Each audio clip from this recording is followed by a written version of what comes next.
Great. Thank you. Hello and welcome. I call to order this September 9th, 2020 meeting of the Needham Finance Committee. Permit me to confirm that all members and persons anticipated on the agenda are present and can hear me. Members, when I call your name, please respond in the affirmative. Josh Levy, Vice Here. Chair. Barry Kaufman. Here. John Conley is not here. Rick Lunetta. Here. Dick Riley. Yes, here. Tom Jacob. Here. Garrett Parker. And Louise Miller. So hopefully they will show.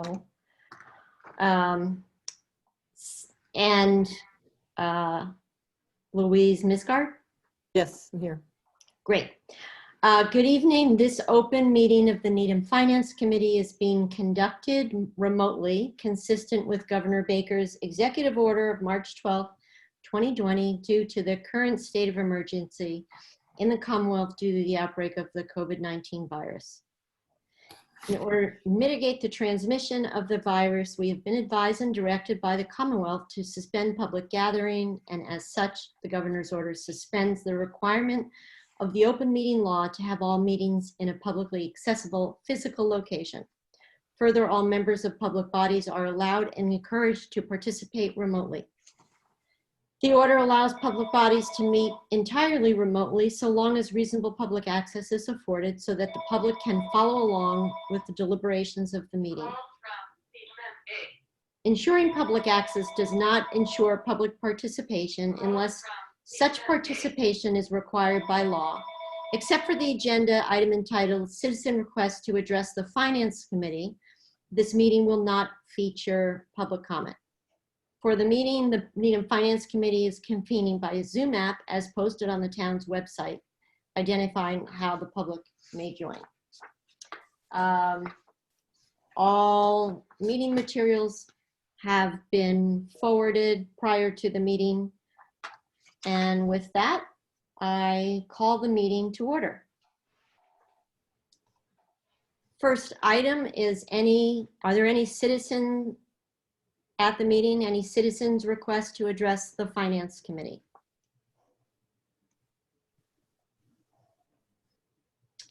There doesn't appear to be anyone, Madam Chair. Okay, thank you, Dave. Then we'll go to item number 2. I'd like to welcome State Representative Denise Garlick. And I'll bring her in. Great.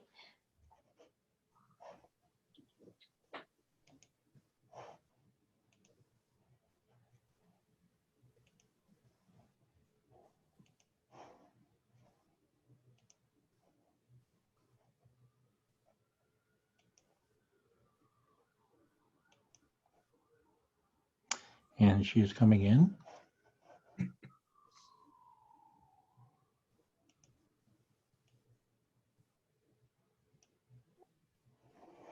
Representative Denise Garlick, are you here?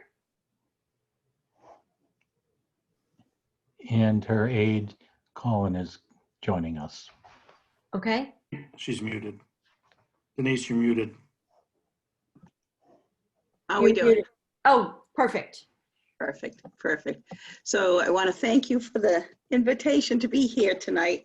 And I actually want to say a personal hello. This is the most people I've been with in a long time. So to Tom and Dick and Rick and Carol and Barry and Josh, as well as Dave and Louise, I hope you're all well. I thank you. I wanted to take a moment because I know how difficult these times are. And the work that you're doing and the commitment you're bringing to it is true public service. And I just, as a resident of the town of Needham, I want to thank you for your work. So Thank you. And thank you for being here. We really Absolutely. appreciate your support. And with without further ado, I hope you can update us on the state budget. Absolutely. So Colin Fida is my staff director. He's on, and you can see a picture of him. And Maureen Callahan, who is my district director, legislative aide, is also on the call. And the way I did a brief presentation for you, a slide presentation, and I was hoping that it would just help us with the conversation. Louise has advised us that we have about 30 minutes on the agenda. That's a lot of precious time for the FinCom. I think this presentation will take a little bit more than 12 minutes, and then there'll be lots of time for discussion. And I just wanted to set the table and say that I believe this is the first conversation that we'll be having. We've got some very difficult months ahead of us. I think the financial picture will change, and I certainly want to be in very close contact with the FinCom on that. The presentation tonight, I want to talk to you. I'm going to talk to you first about the Massachusetts Economic Indicators that is pretty familiar to all of you. I wanted to get right to the heart of the thing and talk to you about Chapter 70 and local aid, and then just back up a little bit and talk to you about the variables in the FY20 budget at the state level and the FY21 budget as we're thinking about it. And then I want to talk to you about flexibility.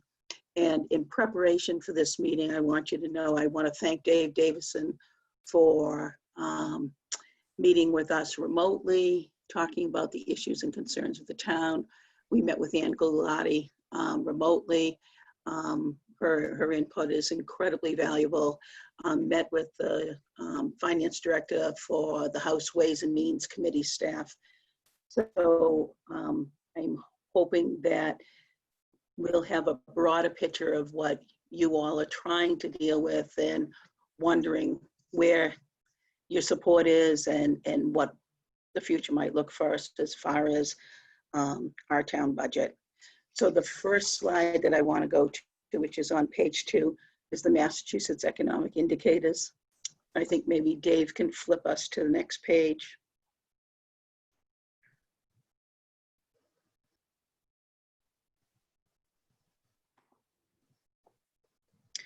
So the Massachusetts Economic Indicators, these are the numbers that we have effective July 30th, 2020. The next quarter will close at the end of September, and I'll have new and updated numbers. But this, I think, is probably familiar to you. But we have a 13.4% decline in the GDP in the second quarter. We continue, we have a 16.1% unemployment rate. This is down from the first quarter, but only marginally.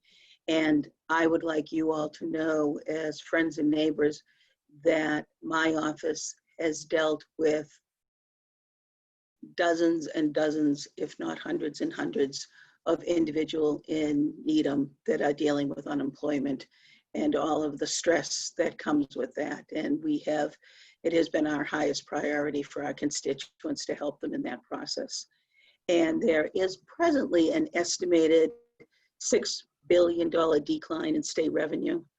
That's a big hole to fill when we move up to talking about the variables in the budget. I want to discuss that a little bit more with you. But to say that this is a difficult picture is an understatement, and how it's going to impact all of us with the budget moving forward. I know, and if we go to the next slide, Dave, one of the most important things that the FinCom is trying to figure out right now is both the Chapter 70 money and the local aid money. And there were announcements that were made that came out within a short period of time. And one was that the state legislature was moving forward with a 3-month budget that would take us to the end of October. And then in that same time period, we also announced that we were going to fund both Chapter 70 and local aid, level funded for last year, but for this entire year. So this will take us through July of 2021. So I think that's a really important thing. I think some of that got lost and people were thinking, is this only 3 months? Is this more than that? Particularly the Chapter 70 money is level funded from last year. but there is a factor added for inflation and for increased enrollment. And one of the things that I'm hoping you'll help me think about and help me message to the Ways and Means Committee is Needham is a growth community and what that's going to mean. You know, there's a lot of talk about gateway communities and, you know, communities around 495, and it's been very hard to wrap language around our community's needs and why our community's needs are so important. And I think this whole concept that we're a growth community is something we ought to embrace and really think about how we present that. But I'm hoping for you, this is the information you need most. I know that in our town, we're very conservative with our budgets and how we look forward. And when I was on the select board, I know that our town manager always said what we need most is certainty. We don't need rosy predictions. We don't need promises. We need certainty. These two numbers you're looking at, God knows in these days, I would never promise you anything I can't deliver, but from everything that I can tell, we believe this is a number that you can absolutely count on moving forward. It is the agreement between the House of Representatives, the state Senate, and the governor's executive branch. So then on the next slide, I told you I'd just back up a little bit about what it looks like in Massachusetts. We have not yet closed out 2020, the fiscal budget, and that's for a variety of issues, and that's what makes things still very tenuous about how are we going to move, where is the real money, and what does that look like. You know, of course, that part of that is because we extended the income tax filing deadline from April 15th to July 15th, and the collections are still ongoing for that. For one of the things that was helpful to our businesses and was the commitment to small business and to the residents of Massachusetts was the deferred meals and sales tax payments. And that was postponed through March and August. That and the occupancy, the room occupancy taxes had been deferred through the end of September. So that's a hit that we're trying to figure out how much of a hit that's going to be and what that looks like when we can finally close out. We have a stabilization fund, and this is one of the great foundational issues for Massachusetts. Many states do not have a stabilization fund. Massachusetts has a rainy day fund that starts at $3.5 billion, and that fund stands today. And then we'd go through a process just like the FinCom does with the town of Needham for a closeout. And we'll do a closeout of the budget process. And there may be a need to do a supplemental budget. And then we can wrap up FY20 and begin the work of FY21. This, of course, is very late. You know that traditionally, the House of Representatives, we engage in our budget deliberations and vote on a budget pretty much the last week in April. It's the week after April school vacation. The Senate then takes that budget and whatever magic they want to do, and they vote on it by Memorial Day. And then through June and early July, there's a reconciliation of those two budgets. So we are a full, 3 to 4 months behind that schedule. The next budget we do, I am not sure myself as the Vice Chair of Ways and Means, how we will move forward if we're going to try and do a 1-month budget again, because we're waiting on the feds, or if we're going to go ahead with the annual budget. And that's one of the things, I will come back. I will come back anytime you invite me, but that's one of the things I would want to come back and discuss with you as we're doing that. One of the interesting things, David, I think we can go to the next slide.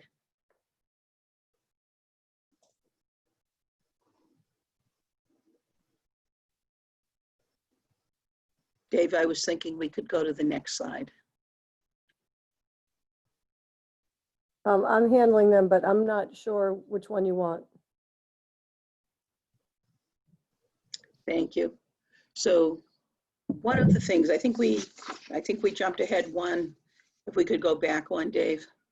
So one of the things that emerged in the conversations with Dave and with Ann Galati as well, and we have now brought up with the finance director for House Ways and Means, and I believe is something that my office can be very active on and make a difference, is around the issue of legislative flexibility and as well as regulatory flexibility.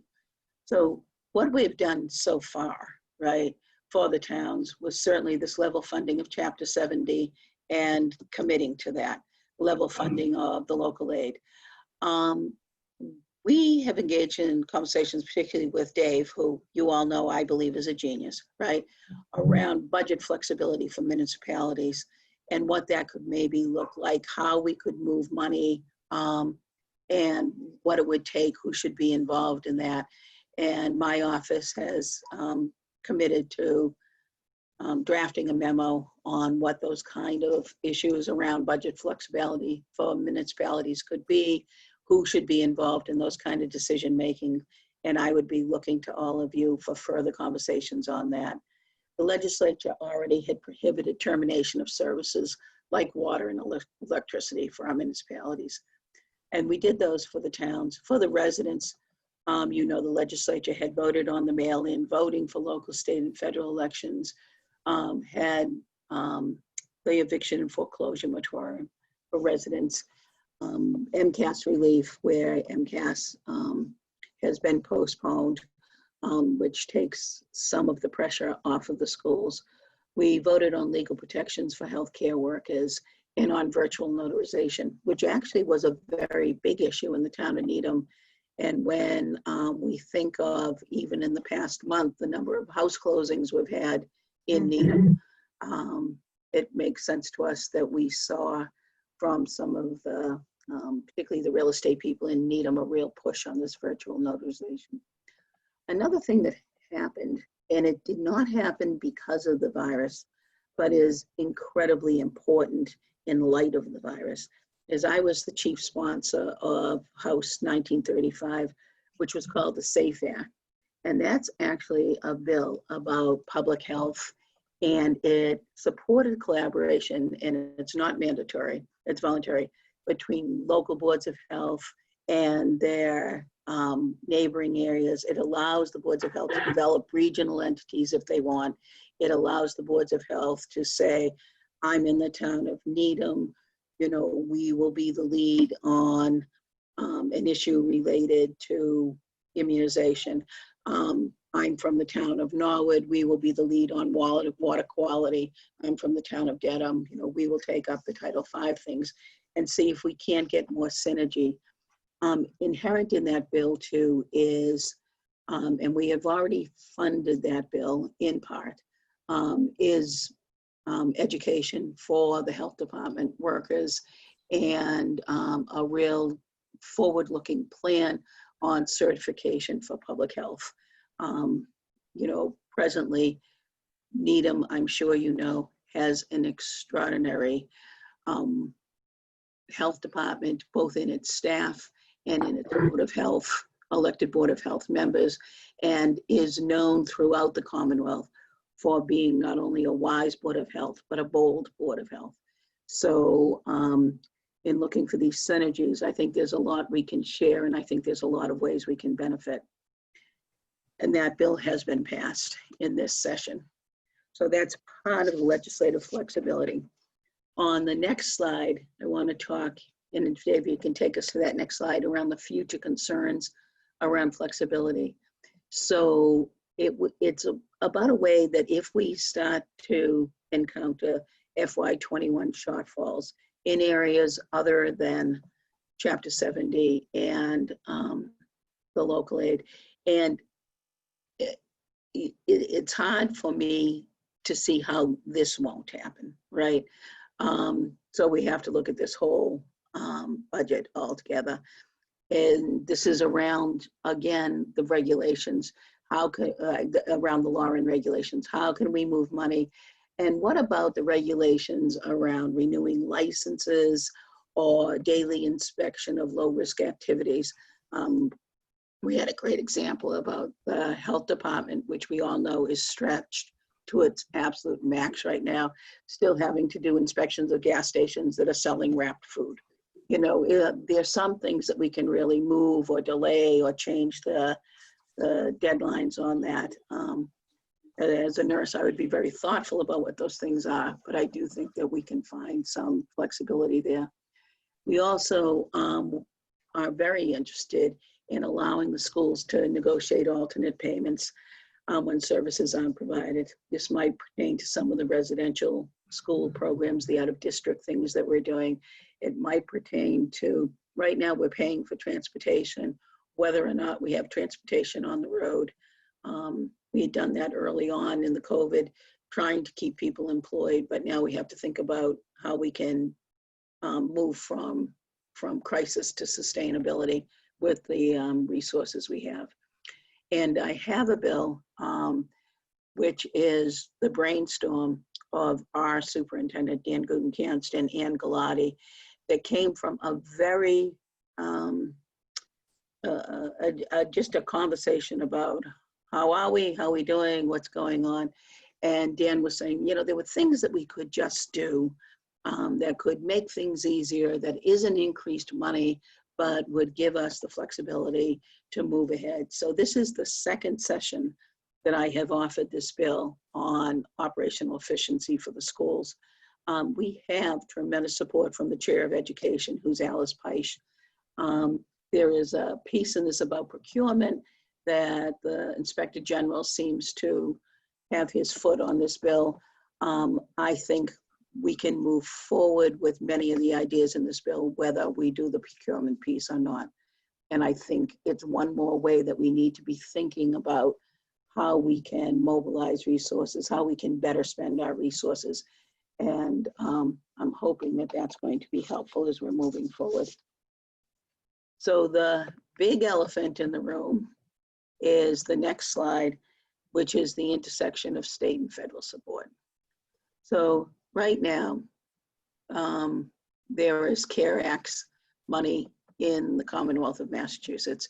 And we certainly know that the Needham Public Schools, you know, has received $1.4 million through the Elementary and Secondary School Emergency Relief Fund and the Coronavirus Relief Fund. The town received more than $2 million, $2.7 million from the Coronavirus Relief Fund. And there's a real issue with this.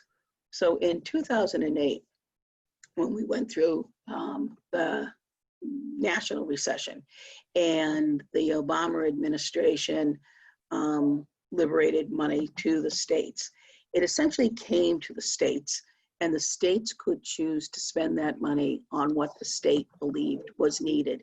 And at that time, that was when the FinCom actually stood up and made sure that the ARA money that came into Needham supported our education, and we sustained our education system through that time. The money that's coming into the state now from this current federal administration has a lot of strings tied to it. You can only use it certain ways, and you can only use it for certain times.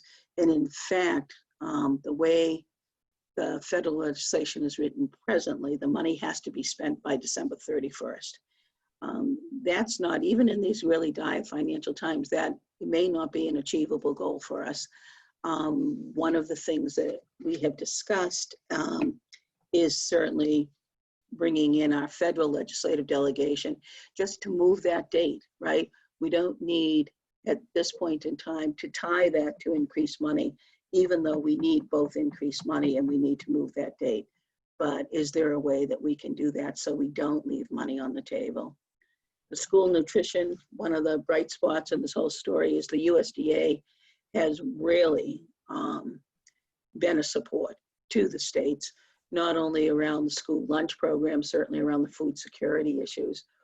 But one of the things that's happening in Needham is that although we have, there's 600 children that are going to do remote only, and we're going to split up the rest of the children, you know, half week, 2 days, 2 days each for each cohort.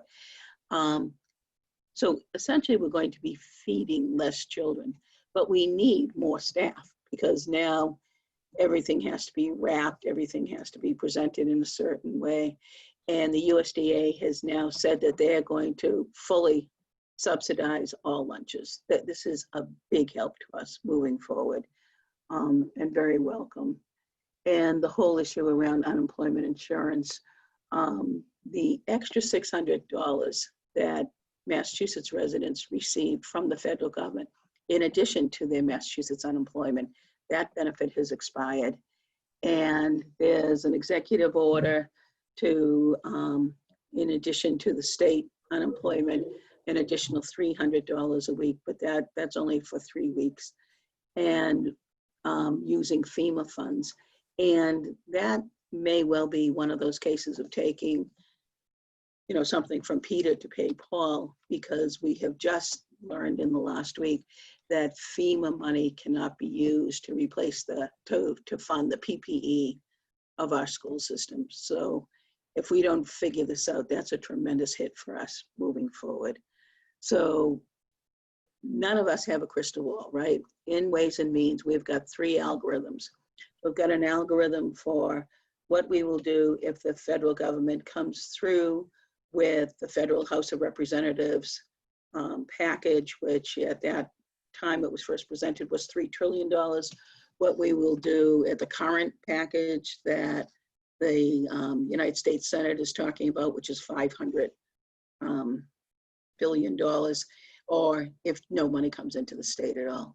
I don't think we actually know what's going to happen. So right now, I would love to come to you and say, you know, things are going to be just fine and we're just moving ahead. But the truth is, none of us knows what this is going to look like. We need the federal government to declare itself so that we can plan accordingly. So having said that, the next slide says questions. I'm really hoping it will be a discussion. I'm hoping that you will know that what I have to do most of all is listen to you and take notes. And I'm sure there are some things that I will get back to you on. I think there are some things that will inform my work. I'm incredibly proud, as you know, to be the representative, the state representative for the town of Needham, as well as for Dover and Medfield. I'm also the vice chair of Ways and Means. So I'm hoping that with the input of Dave Davidson on issues around how we could look at flexibility, with the input of Ann Galati on where we're seeing the real hits to the school system, where we have to alleviate the pressure, and with the input of each and every one of you, that we can help together not only sustain the finances of the town of Needham and sustain our educational system, but also inform some of the decisions that are going to be made at the state level that will impact all of the cities and towns of Massachusetts.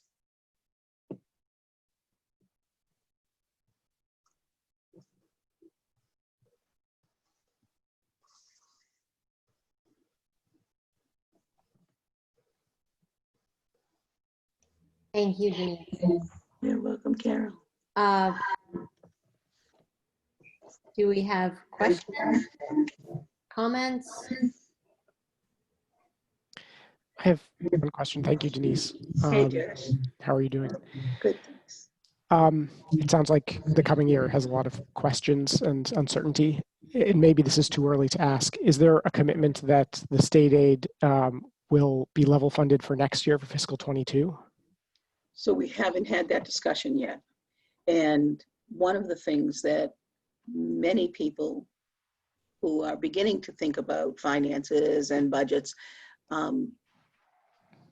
may not realize is one of the greatest concerns is FY22, right? So just like in the town of Needham, we're basing assessments on property on the revenue number we had at the end of 2019, the end of count, not the revenue number, the assessment at the end of calendar year 2019. As we're moving forward, to get through FY20 is good. To begin to develop that budget for FY21 and what we're going to see as the real strains on that budget. You know, it is not lost on anyone here that one of the greatest costs at the Commonwealth level is healthcare. You know, what is that going to look like? What's that going to mean? And everything that I have learned so far is nothing is happening in isolation. Anytime you see one sector taking a hit, you see all the ramifications for it. So I don't think we're ready to discuss FY22 yet, Josh, but people are already thinking about it. Okay, thank you. Yeah. Hi, Dick.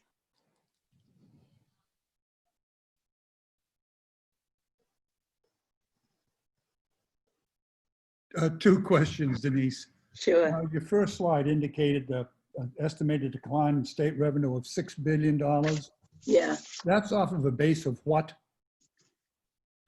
So the present budget is $43 billion.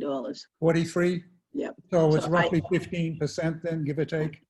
So I can put that in context for you too. In 2008, and for the people that were trying to deal with the town budget in 2008, I was on the select board at that time for, you know, the people that were in small business, what we saw in that recession. You might remember that that was an overwhelming hit, particularly on the state budget. And after that time, we saw 9 seat cuts in the state budget. There was a large furloughing of state employees, agencies. Agencies were cut in a way that it took more than 5 years to recover. I'm doing a lot of work within the legislature on the Department of Children and Families. And it's taken more than that. It's taken almost 8 to 10 years for us to get them back to the budget they had in 2008. Having said all that, that was a $2 billion hit. That's it, a $2 billion hit. A related question too, is there a limit on how much of the rainy day fund can be applied in any given year? So I will make sure that I am sure about this answer, but to the best of my knowledge, there isn't, Rick. What happens, and I want to talk about revenue, I'm going to back up to that for a minute after I answer this question. So I don't know if there is or not. Colin, as my staff director, is on if he knows a different answer than this, but there's a calculus that you have to make about how much of the stabilization budget can be exercised and how we maintain our credit rating as a Commonwealth for moving forward in bonding and that kind of thing. So, you know, I don't think that $3.5 billion, I don't believe there will be a desire to exhaust all of that in 1 year, but I don't know of a limit that's been placed on it. And if I have a different answer, Dick, I'll get back to you on that. But I wanted to back up to this revenue thing for a minute. So the Ways and Means Committee does revenue hearings, and we bring in these, you know, economic leaders from a wide spectrum, right? There's a standing professor from UMass Dartmouth who comes, Mass taxpayer testifies, certainly Secretary of A&F testifies, and then everything in between that spectrum, right? Almost uniformly, we did the hearing last December, and the outlook couldn't have been more rosy. It was just like, oh, our biggest problem was going to be how we were going to spend all the money that the Commonwealth was going to have and how we would utilize that money. In April, we had another revenue hearing because we could no longer operate on the predicted numbers. And so at that revenue hearing, the range was between $4 to $6 billion. But many more of the experts, regardless of where they were on the spectrum, believed that we were going to be close to the $6 billion. I believe that the House Ways and Means Committee is going to reconvene those experts again and bring in those opinions this fall as we're starting to develop the FY21 budget. Hey, Hi, Barry.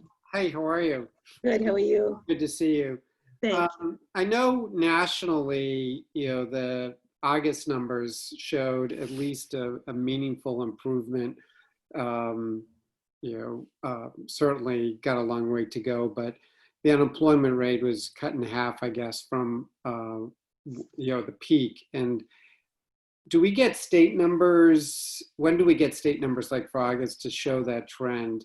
That was Massachusetts. I guess what I'm really getting at, do you believe that we're reflective of the national trend, or is Massachusetts different for some reason? So I guess I can answer that in two ways. One is Massachusetts has been an outlier around this unemployment rate. And it's because many of the sectors that make Massachusetts strong have been the hardest hit sectors. Certainly healthcare, certainly education, and hospitality, right? Those are three major drivers of the Massachusetts economy. So I think we have taken a bigger hit. But in the last 2 months, and this is counterintuitive to me, and I think a lot of people like me are trying to figure out, in the first 2 months, we saw 3% growth in Massachusetts. So this is very, very interesting. And so there is kind of, that cautiously optimistic that we're not going to go into the stabilization fund to close at FY20, and cautiously optimistic that the 3% growth number is like what's really happening there and how are we going to move forward. And I think at the national level, people are talking about this K, coming back in a K wave, coming back in a V wave, whatever that is. I think Massachusetts just doesn't know yet.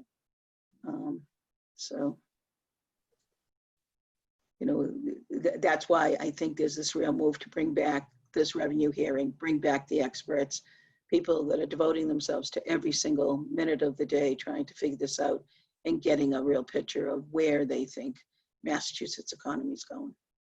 I do like the idea of the budget flexibility, though. I think given the uncertainty and where certain departments are going to be disproportionately impacted, where there's opportunities for us to without making it more complicated to execute at a town meeting, I think would be very helpful. Right. And whether or not, do you mean to execute a town meeting or to find a way to do it without executing a town meeting? Exactly, to avoid having to go through town meeting to move money between departments, Right. if it makes sense. So how could we do that? How could we do it with transparency? How could we do it with the confidence of the townspeople? What, for a limited time, could we do that?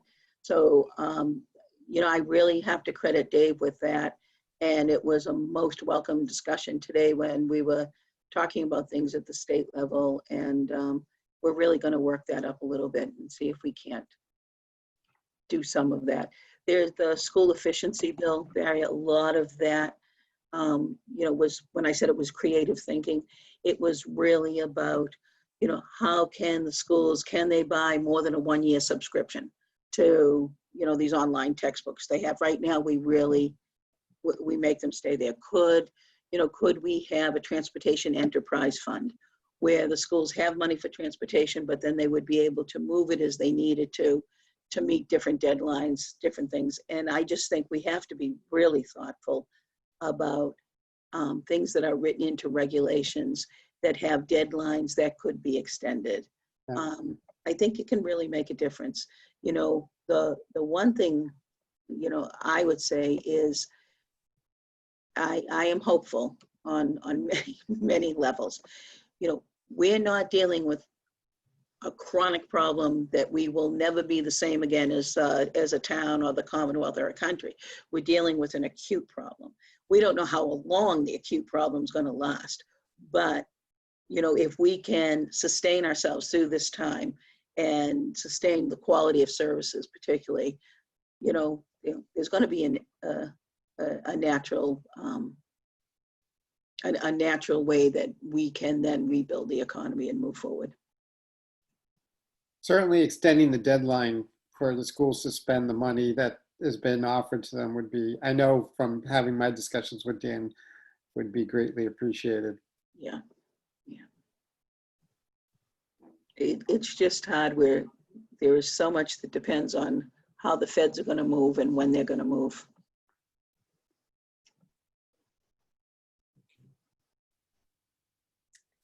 Anybody else?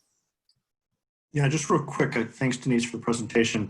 Sure. You mentioned the feds and that obviously the timing is uncertain. The uncertainty is obviously pretty wide given we're in a presidential election year. So it's quite possible come November, regardless of who wins, there could be the certainty that we will see from the feds could last well into next year. I know you mentioned the timing, but do you have any drop dead date of when you would close out the budget for FY21? When we'd close out FY21. So we're trying to close FY20 out now. And hopefully, I think the end of October, the beginning of November, we should be fairly certain about that. And the belief that we can close it without using the stabilization funds. I think that's a real touchstone for us. So FY21 would be the end of July. It's the same thing. You know, it's just like for the town, Tom, you know, it's going to be September, October before you get out for the closeout. The issue is we have to start to build the FY22 budget that Josh was talking about.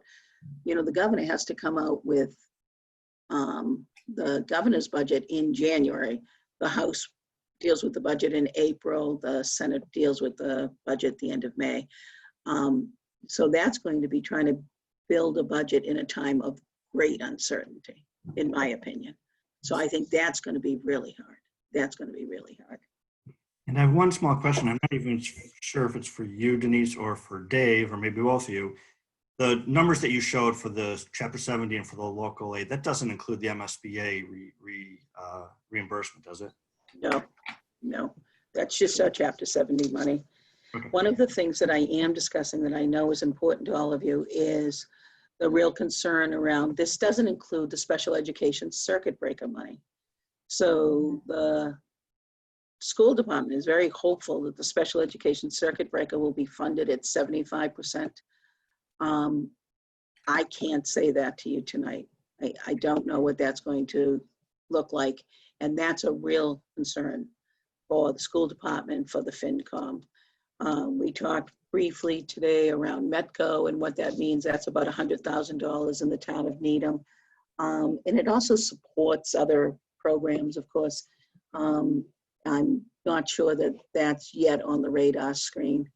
And then this issue around transportation is really a very, very big issue. So it would be nice if we could have some kind of creative plan to deal effectively with that. But those three things are also not included in that number, Tom. Okay. Thank you.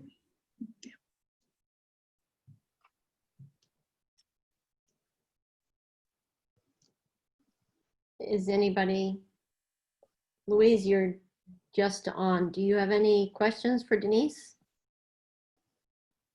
I do not, thank you. Hi, Louise. Hi, how are you? Good, good. Sorry, I can't see your face. No, you know what? It's better if you don't. I'm looking too tired these days. Anyway. Yeah. So I was hoping that as we were finishing up here, that there really would be a sense that this is the beginning of a conversation. I will continue to work with both Ann and Dave and bring their ideas, their concepts for our town, for our school department, to my discussions with the Ways and Means Committee. I think right now there is a great opportunity to have a thoughtful plan that can be utilized in windows that are expanding and closing at the same time around how we're doing policy work. So I'm really grateful for their help. And I did tell you, you know, I do have a personal motto, which is if you invite me, I will come. You know, at any time you would like me to come back to the FinCom, please know that the answer already is yes. I'm grateful for your work. I want to be part of this work. And the pieces, we're all putting a puzzle together, and the pieces that I have related to the state, I want to share with you as quickly as possible to help you in your work. Great. Well, Denise, thank you so much. Okay. Really Thank appreciate you, your everyone. time. Thank you. Thanks, guys. Bye-bye. I think Dave will take me off. Yep. Okay. You got to get introduced by Dave. That was such a great moment when he said,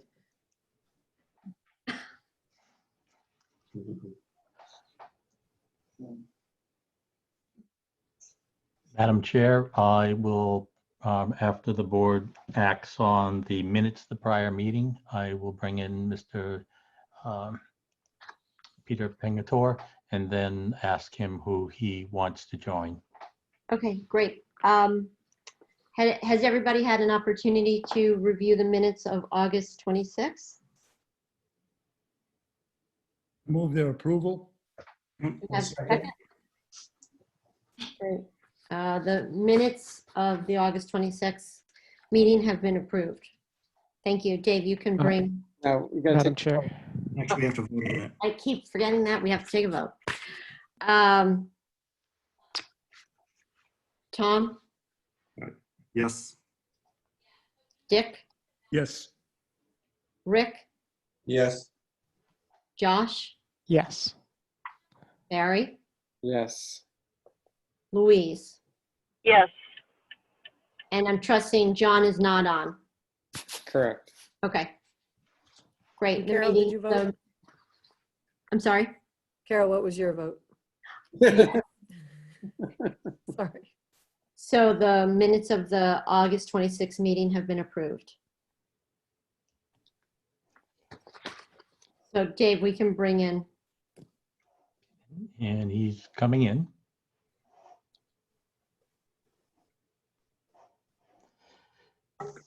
Peter, who else would you like to join?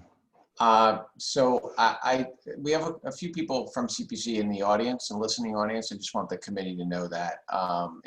Artie Crocker, our vice chair, is listening, as is Bob Dermody. And Rick Zambone is also in the audience. Rick is the liaison on two of the programs that I think we may have the most questions on. And given the depth of his experience and his involvement in those programs, I'd like to have him up on the panel with me. I am bringing him in now. Oh, no. Yeah, we didn't get to vote on that, having Rick. Oh, did we get to vote? No. I get one lifeline, don't I?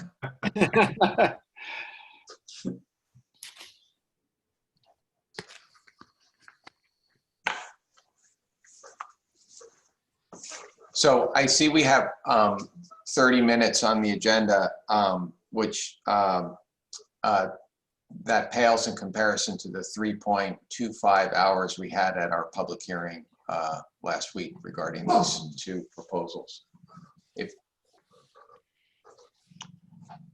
Just interrupt for a moment. Apparently we've lost Rick, and once he signs in again, I will bring him. I hear him. I hear him. Ah, okay. You should have me back in a moment. Rick, we can hear you. Yeah, you should be able to see my handsome face there. There you go. It's better the other way. Or at least my face. I don't know if it's handsome or not. Madam Chair, fellow committee members, nice to see you all. All right. Nice to see you.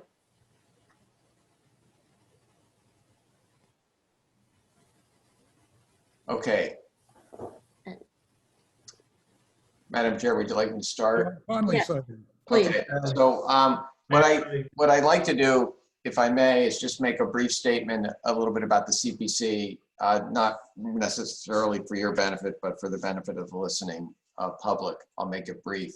And then I guess what I was going to do was have a brief description of each of the 6 articles, but if you want me to skip that and jump right into them with questions and answers, we can do that. But let me start by making a brief statement about what it is that we do. The Community Preservation Committee, our charge is to implement Needham's Community Preservation Plan pursuant to the Community Preservation Act. And as you know, the Community Preservation Act is a funding mechanism for cities and towns to award grants to applicants to support affordable or community housing preservation of historic resources, acquisition and preservation of open space, and restoration and investment in recreational resources. We have 9 members on our board from a cross section of interest and stakeholders in the community, including appointees from the town moderator, the select board, the planning board, the conservation commission, the housing authority, the historic commission, and the park and rec committee. Again, as you know, CPC funds are generated through a property tax surcharge, and in Needham it is 2%, and the state provides matching funds to that surcharge. I will note, and this may be a discussion for the back end of our agenda, according to your agenda tonight, but I'll note that our projected property tax surcharge for this year is $2,850,000. And the estimated state trust fund distribution for FY 2021 is $466,000. We review applications that are submitted to us each year. The applications are due on December 1st. The applications come from town departments, the town itself, non-town entities that are also intended beneficiaries of CPC funds. When we receive those applications, they are assigned to liaisons. Our first order of business is to determine whether or not the requested funds are eligible under the Act. That is the request eligible for funding under the CPA Act?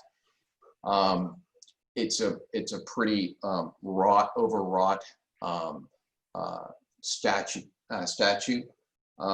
and we spend a little bit of time reading carefully through the language of the statute each year when we review these applications. From there, the liaisons and the committee assemble written questions. We conduct our due diligence. We meet with the proponents, the liaisons meet with the proponents make presentations to us. Our current status right now is that there are 6 applications that we are considering. We've conducted our due diligence. We have had our select board consultation, which was in early March, I believe. And my understanding, though, is that I will be presenting again to the select board the week after we vote.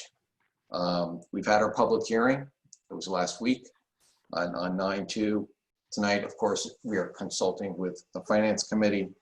Our intention is to deliberate and then vote on the 6 applications on 9/16. So before us are 6 applications, one of which you've seen before, we discussed before. The first one, 2020-01, is the application by the First Baptist Church. It is a request for approximately $90,000 concerning an approximate $300,000 facade restoration project. The funds are going to be used to help restore the capstone steps, the landing of the front porch, the porch columns, architectural detailing around the roof line and around the porch facade, as well as some cornice pieces that are missing and damaged around the church. I'm going to discuss First Parish next and then make some general comments about how we're approaching these requests. There's the second request is 2020-02, and that's by First Parish Church. That's a request for $75,000 of a $100,000 project, which is a steeple preservation project. The essence of which is to replace the wood and clapboard shell of the steeple with AZEK materials. I will say that it comes on the back end of what had been about a $3 million restoration project by the First Parish Church of the shell itself of the church. All structural issues within the steeple and the church have been resolved as part of that earlier $3 million restoration effort. With respect to both of those projects, we are aware of the Kaplan case. We have retained advice. We've had advice of counsel throughout the process. we're working on kind of a standard agreement, which would ensure that the investment of the town is protected. It would provide for some clawback provisions. In this case, with the fact that these projects are both dealing with the facade of the church, public access is not necessarily implicated, but public access is one of those tools in the tool bag that would be considered with any other similar project, a historic preservation project owned by an entity other than the town. What has kind of been evolving around this is we look at both the financial stability of the requesting entity, at their ability. I'm not hearing him. I'm sorry, can you hear me now? Can you hear me? Was that you, John? You couldn't hear me? Yeah, John's got a computer issue. His computer's frozen, it looks like. Yeah, John's frozen. I know the feeling.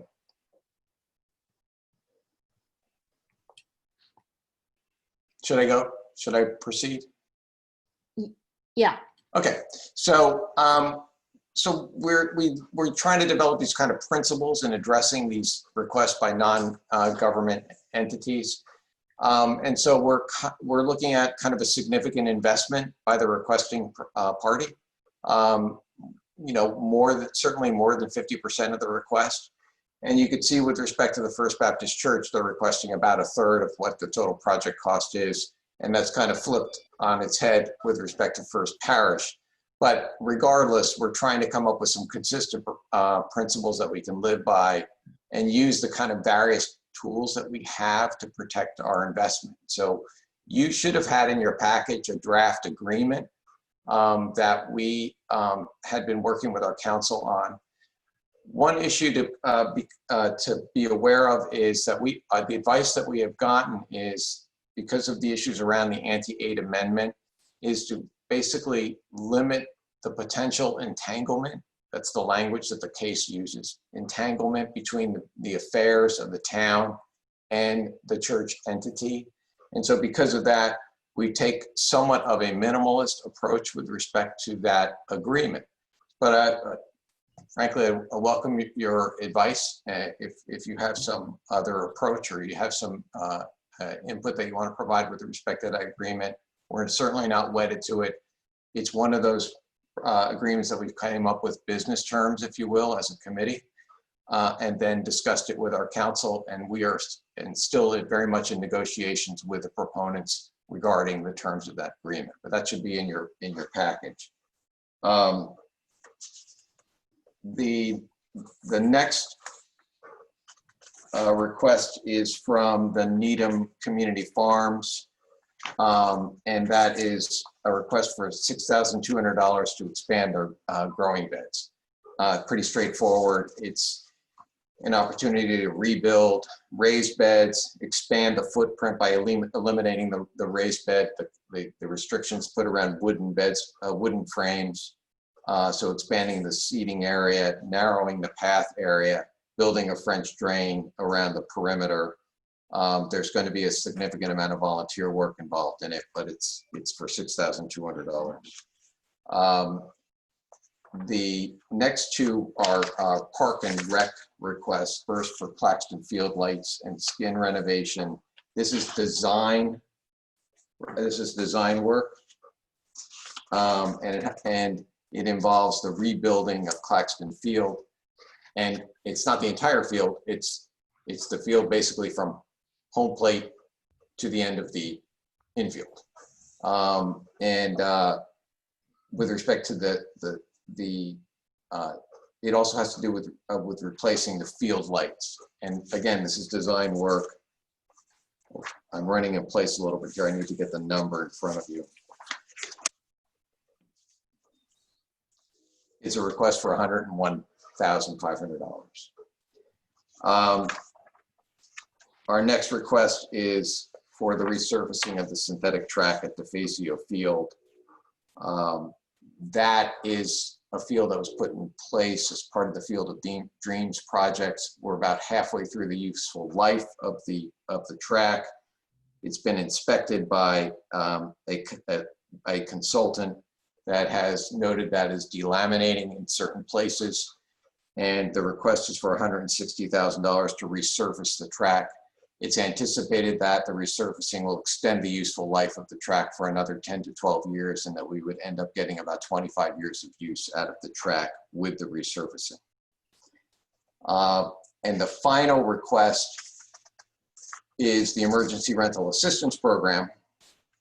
That has come about very quickly.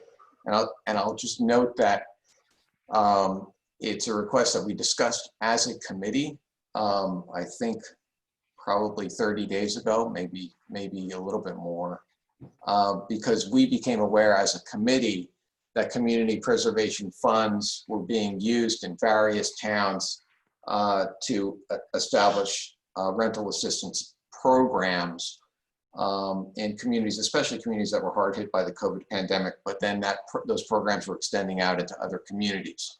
So we had a discussion about that. I would call the support among the committee pretty overwhelming with the idea of an emergency rental assistance program. And from there, we expressed our interest to the town, and we ended up with an application from the Needham Affordable Housing Trust for a request to fund an emergency rental assistance program. The request is for $100,000. There's a $50,000 grant amount that's available through Metro West. And so the total amount of the rental assistance program would be $150,000. I'll describe it just generally, which is that it's anticipated that it would provide a maximum of $1,500 a month for a 3-month period. It is directed to households with an AMI of 80% or less, with preference to households with an AMI of 50% or less. Eligibility is a loss of income due to the COVID pandemic. If you look at, I don't know that you've had the benefit of a statement of need. I think that you saw as in part of your package, the request itself, and then our committee due diligence questions. But I just want to, I think I can parse this up pretty quickly, which is we have roughly 1,700 or 1,800 rental units in Needham. About almost 1,000 of them are occupied by those earning at or below 80% of AMI. But that number includes rental units that are part of the Needham Housing Authority. Those units are not going to be beneficiaries of this program because their rental amounts are adjusted based on income. So we have 630 market rentals that would be eligible for the program. 555 renters are paying more than 30% of their income on housing costs. So that's always if anyone who's paying more than 30% is in a potentially challenged position if they lose their income. What we're looking at is those people, those renters, and also those, I think that number is pretty close to what we have in terms of 40B units. So we're looking at a potential population of somewhere between 500 and 600 renters who would be likely applicants under this program, or that's what we anticipate. It's obviously we're not certain of what the amount of the need is. We do have some statistics from the Federal Reserve Bank. We have our unemployment has quadrupled from 2.5% to 10.9%. And we have a high unemployment rate currently in the Commonwealth, and probably the sectors where we would see the populations who are taking advantage of 40B units and rental units are, I haven't seen the crosstabs, if you will, on this, but I would imagine that the unemployment rate is higher in that segment. But understand that this is just a temporary assistance program. It's a program where we're trying to prevent, putting people in severely compromised positions as a result of job loss or income loss, and give them, it's almost a stopgap measure, if you will, 3 months, $1,500 a month, maximum of $4,500, it's with an agreement between the landlord and the administering agency regarding things like tenant's not going to be evicted during the period of time and other terms and conditions like that. This program would be administered by a third party, so there would be some administrative costs. I think that we're looking at numbers close to $15,000. That's what we anticipate being an administrative cost. I think that's what I have. I think that's my summary for that program and for each of the proposals. So if you have questions, I'll take them, and I may ask Rick Zambone to assist me, or even Bob Dermody, who's also involved in the First Baptist Church program. Thank you. So on the Peter, on the emergency rental assistance program, you're seeking to appropriate the sum of $100,000, and an average support would be $4,500 for the 3 months? It would be a maximum of $1,500 a month for a maximum of 3 months. So does those numbers work? And then less of $15,000. Basically, you're helping 22 households. Well, right? We don't know. That's the full amount. So there may be people who are taking advantage of it. That's assuming that 20 all take advantage of the maximum amount for the maximum period of time.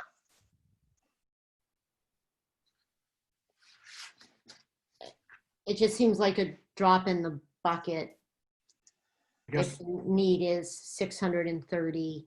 Oh, well, what I would say is what we're focusing on is that if we're looking at a potential, well, I would say we're looking at the potential need there of families in these 600 or 500 units, but they may be fine. I mean, they may be only 25% of them, 20% of them that are actually in need of assistance, and we end up being at, say, 100 units or 75 units.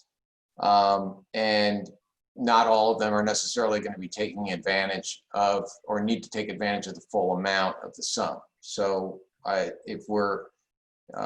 so we could be addressing a significant portion of people who have been adversely affected or who are in need. We have had there have been discussions about increasing the amount, but we think that the Affordable Housing Trust has said that they thought that this was a reasonable amount. It puts them in the program, if you will. It allows them to take advantage of the $50,000 that's available, and it allows them to gain some experience and knowledge in that area. It may very well be that there's additional need. I see that Rick's hand is up. Can we recognize him? Sure. Rick? Is that right, Madam Chair? Certainly.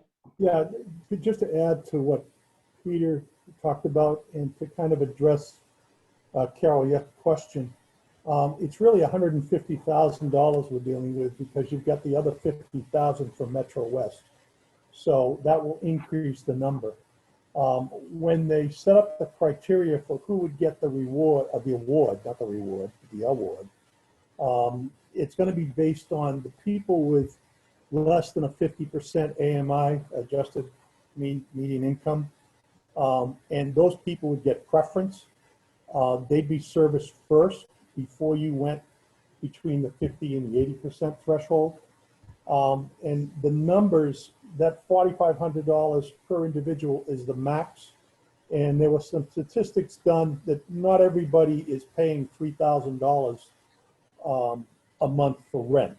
So you wouldn't have necessarily $1,500. In some cases, it might be $700 or $750 in in an award per month per individual.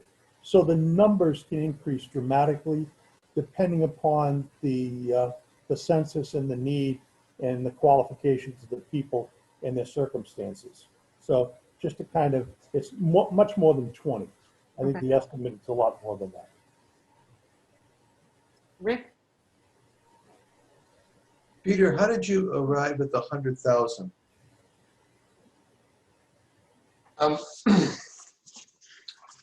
I think that we actually,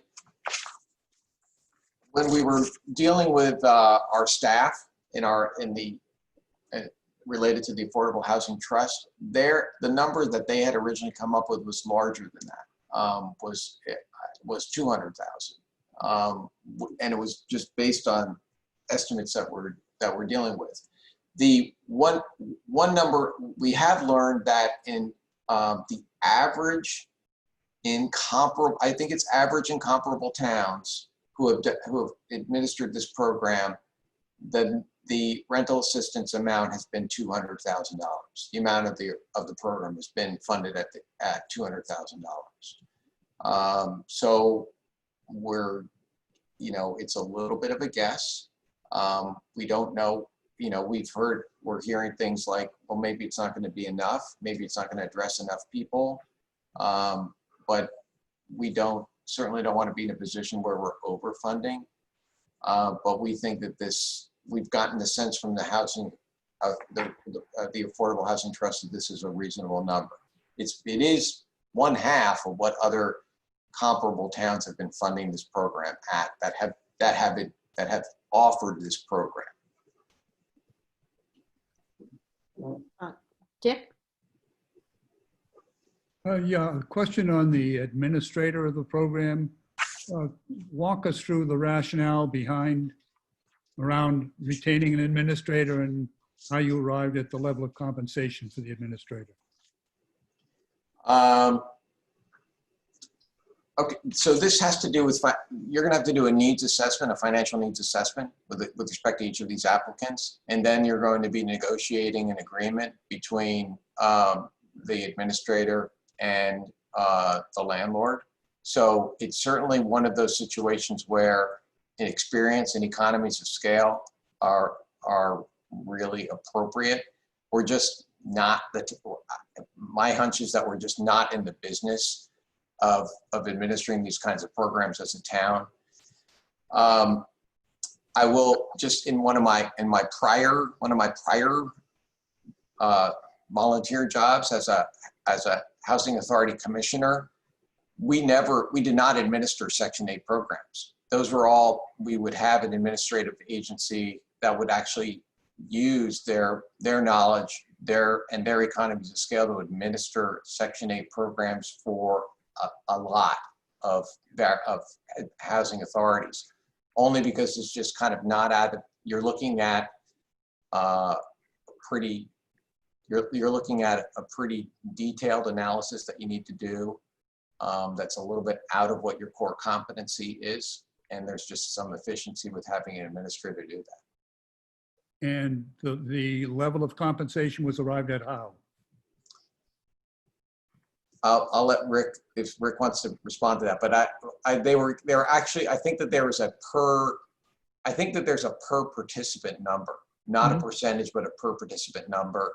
I think that's what it is. I think it's somewhere between $400 and $500, but I'm going to let Rick respond to that if he has. Yeah, just by way of a little bit of additional background, Katie King, the town administrator, the assistant town manager, is heading up a group of staff that have been involved in setting up and designing the program. And what they did is they reviewed programs of other communities around the state. This one is probably modeled more after Belmont. Belmont has a very similar program as this one.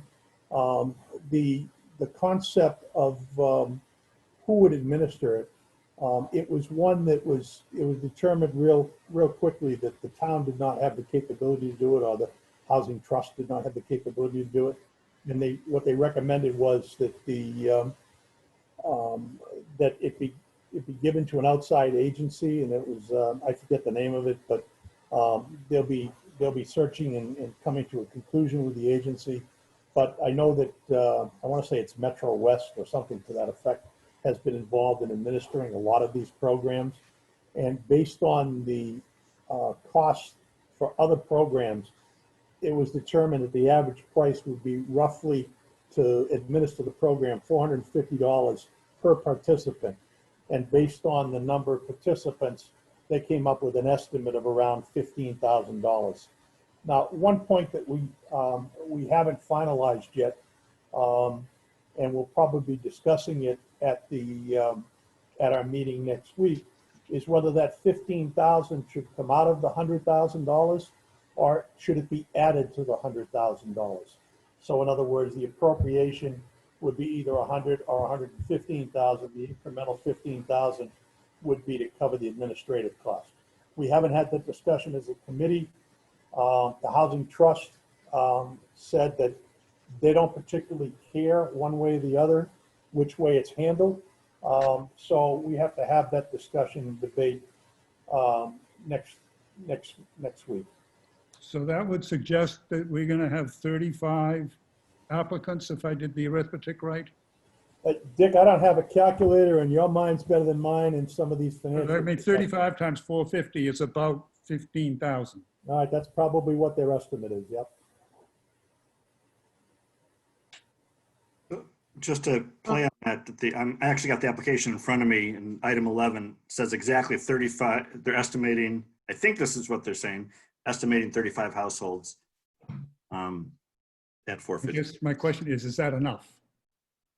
Well, the Housing Trust, because it's the first time we're venturing into this water, the Housing Trust at their meeting determined that they didn't want to go to the $200,000, that they only wanted to do 100,000. They didn't feel comfortable going to the higher number. There was some concern expressed by the Housing Trust that they didn't, this is kind of a new program, that most of the time CPC money, or CPA money was being used for capital projects. And this is more of kind of an operating expense, if you will, project. There was a reluctance on their part to venture into this, and that's why the application was for 100,000. Rick? I would, touching base on what Rick just said, I would imagine that this gesture to assist rent is rather an acute activity as opposed to hopefully a chronic activity. So given the perspective that it's a short-term cure for a short-term problem, why would you not put in 200,000 to affect as many as you could, knowing that this is a first-year program? God, I hope we're not dealing with this when it comes time to do this post-vaccine. So I'm stretching the logic of, if it's acute short-term, why are we talking about the first year of the program? I don't understand. Can you help me understand that? Yeah, Rick, I understand what you're saying. I think the Housing Trust, when they deliberated on this and they were going to submit it, they fully understand and really accentuated the fact that this is a temporary 3-month program. It's not going to be extended beyond this. And they just didn't want to request that larger amount of money. And so we evaluate what they requested in their application. I can appreciate that, but if you're going to help 33, double it and help 66 and be done with it. And then I'll be still. I just fail to see the logic of going at this slowly if the whole idea is to assist people who are suffering right now because of rent. It doesn't make much sense. Spend $100,000 to help 33, so to speak. Spend another 100,000 and double it. But understood. Just a thought. Well, if I may, I mean, we are consulting with you. And so we as a committee, the CPC, obviously we can adjust grant amounts. So I guess one of the things that we could consider is there data that's actually going to support the $200,000 figure, and so that's one of the things that we can deliberate on. So what I do think that one of the things that the Housing Trust emphasized in its presentation to us is that the Community Housing Reserve, which is at the end of our town meeting is going to be approximately $2.5 million. It's anticipated that that's money that's going to be used as seed money to assist the Needham Housing Authority in its capital redevelopment plans. But I think that I'll take your comment as a question of if there is that kind of need out there, and it is a temporary assistance program, should we be considering increasing the amount? And I think that that's something that the committee should consider, and we will. But I suggest that perhaps a way of going about that is, how confident are they that the estimate of 35 participants is a good number? If it's a good number, then this works. If it isn't a good number, so that might be a way of trying to dig into this, is 35 a good number? So one thing that we can do, I think, is there are programs that are already up and running, and we may be able to look at the comparable towns. So one comp that we could find really was the town of Belmont. They have significantly more rental units than we do, but the program is in place, and we could actually probably find out what the results are. I mean, and so we could get some data, because right now, as you can see, we're dealing with it in a rather abstract way. Mm-hmm. But if other towns are already administering the program, if it's oversubscribed, there are towns, by the way, that are administering it through a lottery. And you probably all know this or have seen this on TV, where housing assistance programs throughout the country are being administered, and the grants are being done on a lottery basis. So there is a significant amount of need. Maybe we can find out from other towns what it looks like in terms of the drawdown. Right. Louise?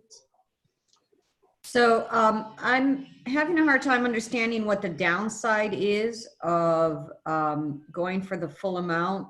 It seems to me that if this is a limited program, which it is a limited program by the very definition of it, wouldn't the money simply be returned to the CPA if not used within the period of time that's supposed to be used in? Yes, it would be returned. Okay. Yes. Now, you should understand, I think that you should understand that use of funds for rental assistance, I mean, it's expressly provided for in the CPA, in the statute itself, but it's unusual. And so you're coming from a mindset in the town, and that money is used for investment purposes and not for actually, an actual a direct benefit to renters. So that's kind of the tension that we're dealing with, if you will. But I listen, I appreciate your comments, and they make a lot of sense to me. And it's one of those things that we should deliberate as a committee. Great. Tom? Yeah, I just want to echo what my other FinCon members said. As Louise said, I think going high here is actually unusual for us to tell people to go spend more, but I think we're talking about an acute situation here. And I understand this is capital seed money for later on, but these people need it now. These aren't people that can wait till the new units are built. And given that it's a short term and connected to the COVID pandemic, I would just echo that. I think you have some support for going back and looking for a larger number, actually. So. Yeah. Madam Chair, just one more question. In terms of the 3-month allocation, why was that not 4 or 5? How'd you come up with the 3? I think we were looking at what other towns were doing, but I think you have to kind of focus a little bit on what, we're not the state and we're not the feds. We're a municipality, and this is really we're viewing this as kind of a stopgap, literally something to prevent homelessness, literally. Or somebody, and we all know, we've read this and we know this, that eviction it's difficult for anybody to come back from. And so we're trying to do what we can to prevent that eviction. I think that we're also tied, I was going to say we're tied to the moratorium, but we're not, because I think what we're going to end up doing is the money's going to flow in right around the time when the eviction moratorium expires. So, okay. But that's how we came up with it. That's how the other towns are coming up. Makes sense. Thank you. Josh? So I have a question about the structure. You said that the money would be given to the homeowners, the people renting the property, and there would be an agreement between the town and those homeowners. I'm wondering why, maybe it's for tax reasons, why it wasn't structured so that the money is going to the renters themselves. And perhaps that would cut down on the amount of administrative costs. I'm not sure. Well, I think to ensure that there's not an adverse that the renters are not going to be evicted during the period of time, the agreement is going to be between, it's probably going to be a tripartite agreement between the trust or the administrator, and then the renter and the unit owner. I don't know why you wouldn't pay directly to the landlord, because that's the consideration, right? For things like you're not going to evict during the period of time that we're making this payment for. So remember, we're only paying for 50%. So we may be in a situation where we can negotiate with landlords, the administrator can negotiate with the landlord to accept 50% of the rent during the 90-day period and agree that there's not going to be an eviction proceeding during that period of time. So I'm just thinking about it in terms of, by analogy to the property tax assistance program, that goes to the owners of the property, not to the town who's at the back end who would be receiving the property tax money. So I mean, I understand the agreements that you would want to put in place to prevent eviction, but I wonder if you could get the money out faster to the renters just by giving it directly to them. Josh, you have no guarantee they're going to spend it on it instead of taking the money and using it for something else or going somewhere else with it. So I think that's why you give it to the landlords. I think the problem that everyone's going to run into is when the moratorium lifts, there might be people who won't have paid 9 months of rent by then. Right. And this 3 months could be inconsequential because I'm a landlord and going to say, listen, you owe me 9 months of rent and 3 months is not going to do it. And I'm going to move on to someone who's going to be a full pay. So I understand the concept. I'm not against it, but I think it's going to be, there's going to be a lot of challenges in seeing how it actually benefits people. I think that's John, I think that question has kind of come up, and that's a kind of an open question. We are going to be these people are going to be faced with back rent that's owed. And our hope and anticipation is that the grant amounts are going to prevent or buy time for people to not be evicted during that period of time. Obviously, we're not going to allow for a landlord to take the money and apply to back rent and evict them. But so there are going to be those kind of provisions. And there's really kind of an open question about whether or not how many full pays there are out there. I mean, we are faced with a housing crunch in the Commonwealth, but there's some open question in everyone's mind about how quickly landlords are going to be looking to terminate or evict in order to bring someone else in there. The question mark being, who is that person or that family going to be? Those are questions that we don't really have the answers to. But your concerns we've discussed that, and it's one of those unanswered questions. We're going to have to see how the program works. Yeah, I just want to make sure that the focus remains on rental assistance and it doesn't turn into a landlord assistance program. I know they're both benefiting from the program, but I think the focus has to be on the renters. It's interesting. Section 8 functions that the money goes directly to the landlord with the protection of the rentee, and it seems to work there. And the concept here seems to be similar, where money put in landlord's hands in a benevolent way, so to speak, as is looking out for the tenant. So Josh, to your question, Section 8 is predicated on that, and it's been that way for years. And it protects the tenant by giving the money to the landlord, as counterintuitive as that may seem. But it does seem to function solidly. Yeah, thanks for that. Louise?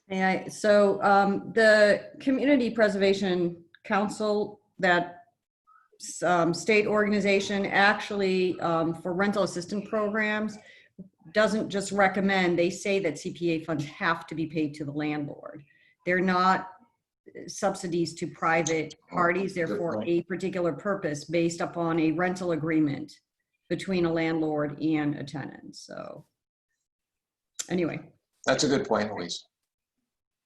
Barry, did you have a?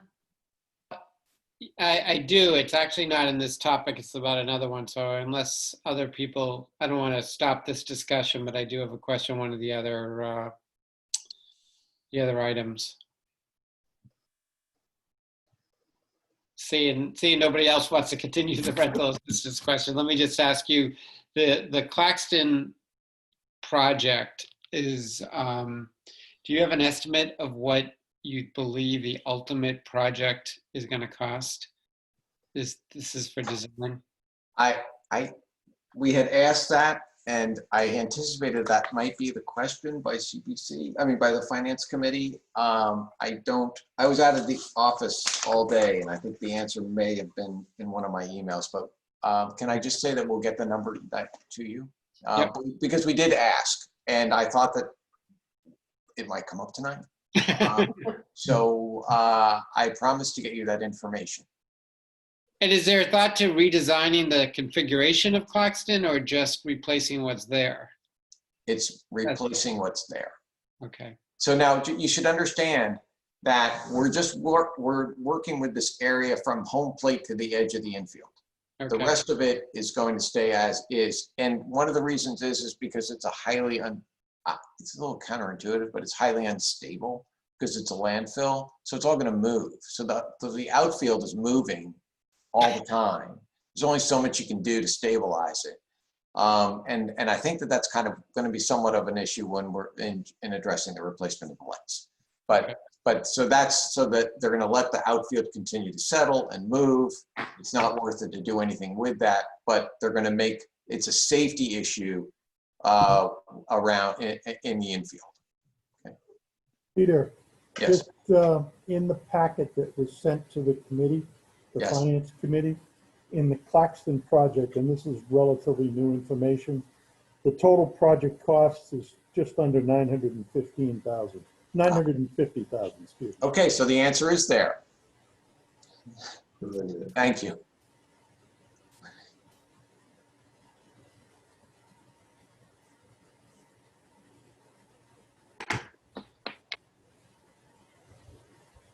Yeah. Yeah, a rather prosaic question, which Rick, you may have already answered to me offline. My memory is that there were limitations on the use of CPC money for artificial turf, but do I recall you telling me that's changed? No. Then No. how is it that it can be used to repair the synthetic track?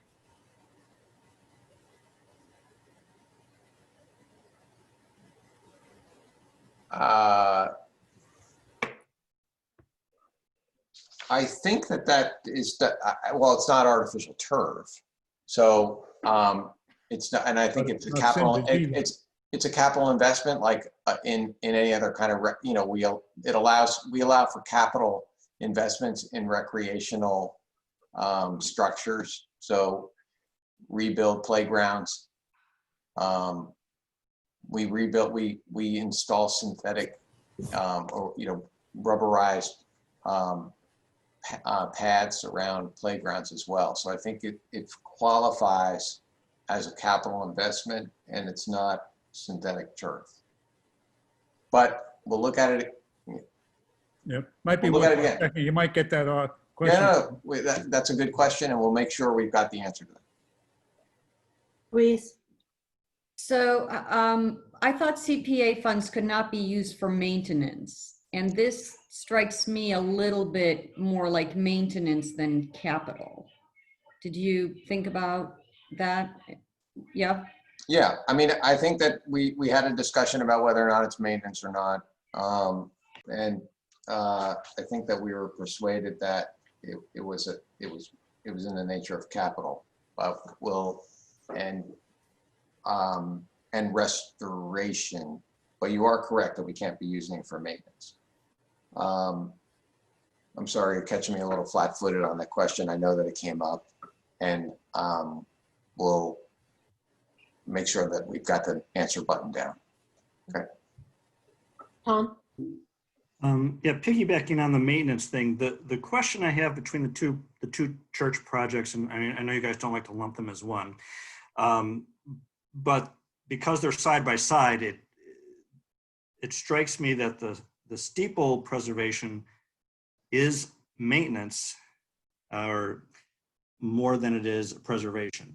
They're replacing boards that are deteriorating with plastic board.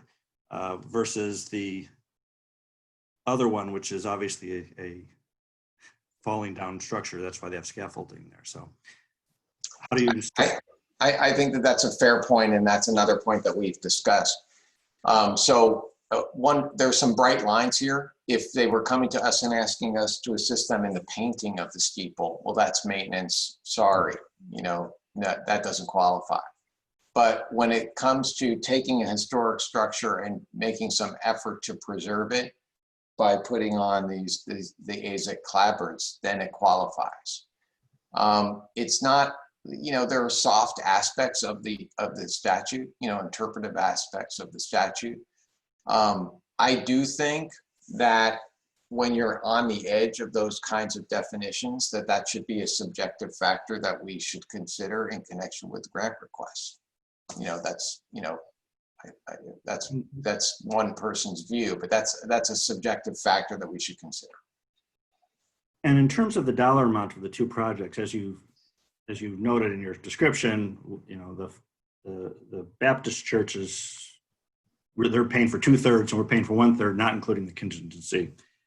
This is the other way around. We're paying for, the preservation fund is they're looking for 75% of the cost of the project. I'm just wondering, how do those two jibe?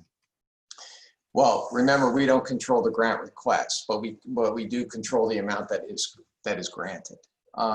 We actually asked the First Parish how it is that they came up with this formula. The response was, well, this was the way we examined what other towns are funding at, and we determined that other towns were funding 3/4 with the request, with the proponent funding 1/4.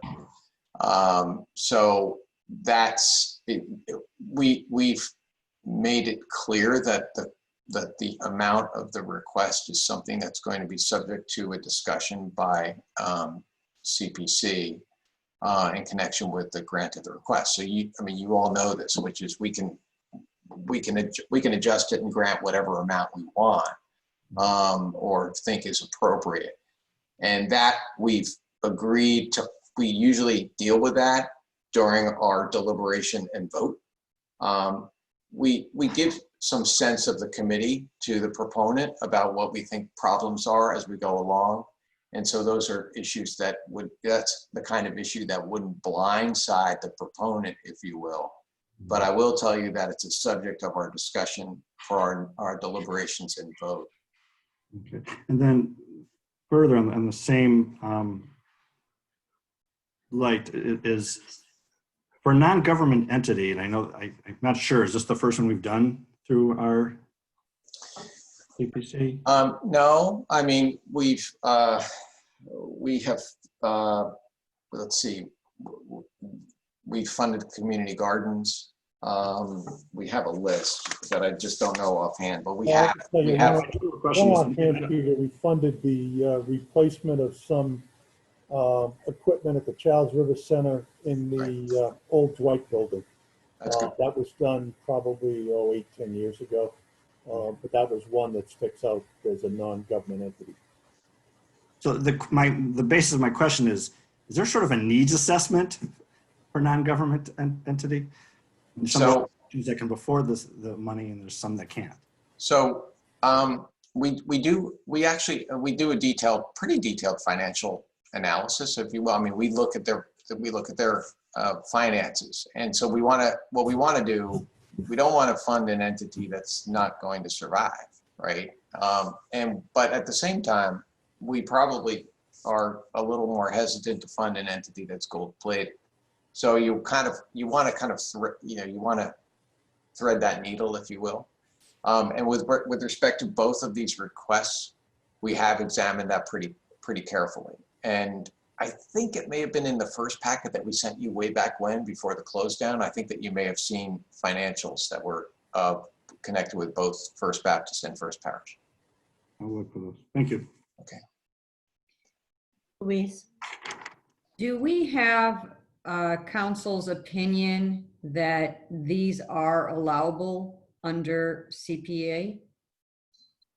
So that's a good question, Louise. And that the one question that came up in our public hearing, which I could not answer, was whether or not the town was prepared to defend litigation in connection with the grant request. So yours is kind of a modified version of that.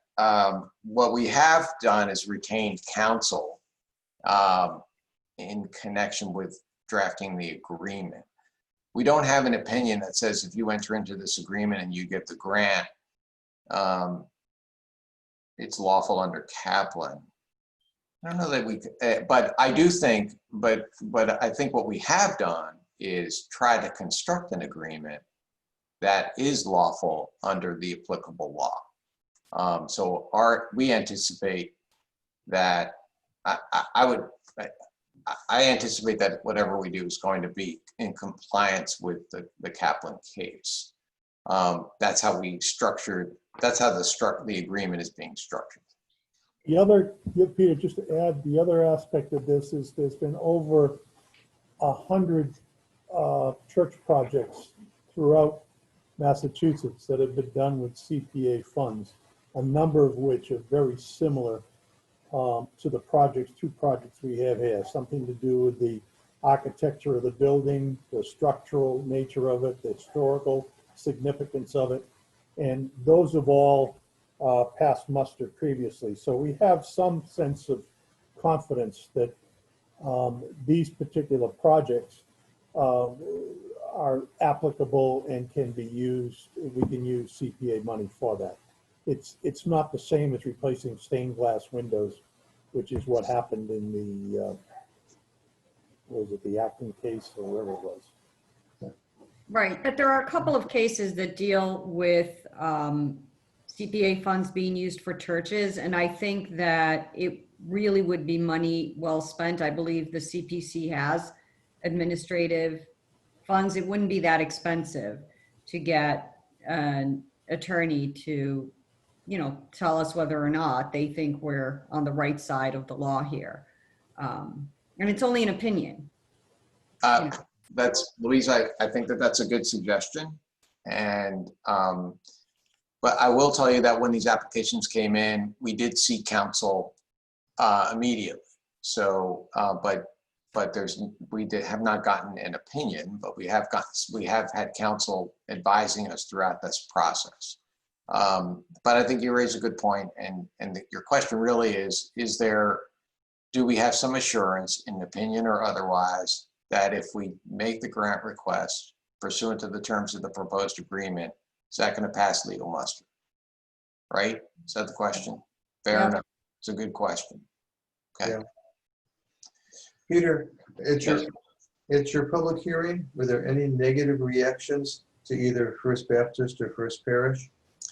So the negative reaction was by one, I'll put it in a negative reaction, which was there was a statement rather than a question that said that if we make this grant request, he would anticipate that basically it's the floodgates argument. If we make this grant request, every church in town is going to make the request.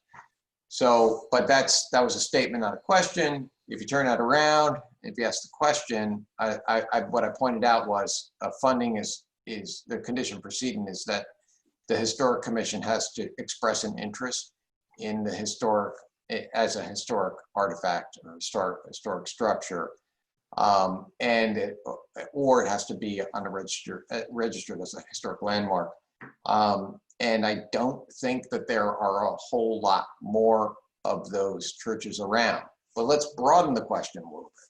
Let's say, well, look, these funds can be used on any historic structure.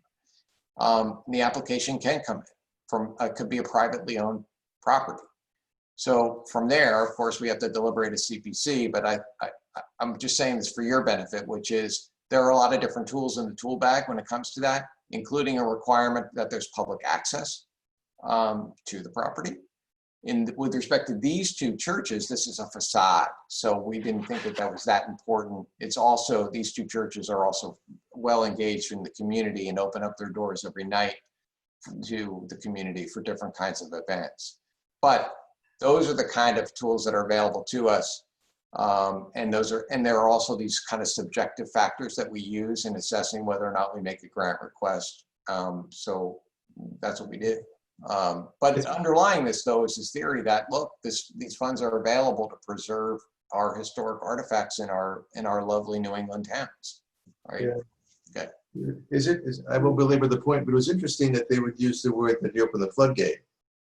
I thought they'd be more blunt and less passive and say, why should my public money go fund this church? And I thought they might be. They get any reactions like that, huh? Well, that's good. Well, whatever, I've only heard those comments from third parties. That is, I have heard from so-and-so that they don't want to have taxpayer funds used for a church facade, but I have never spoken to that individual, and they have never expressed that opinion at our public hearing. It's not to say that that question is not going to come up at town meeting. I suspect that it will.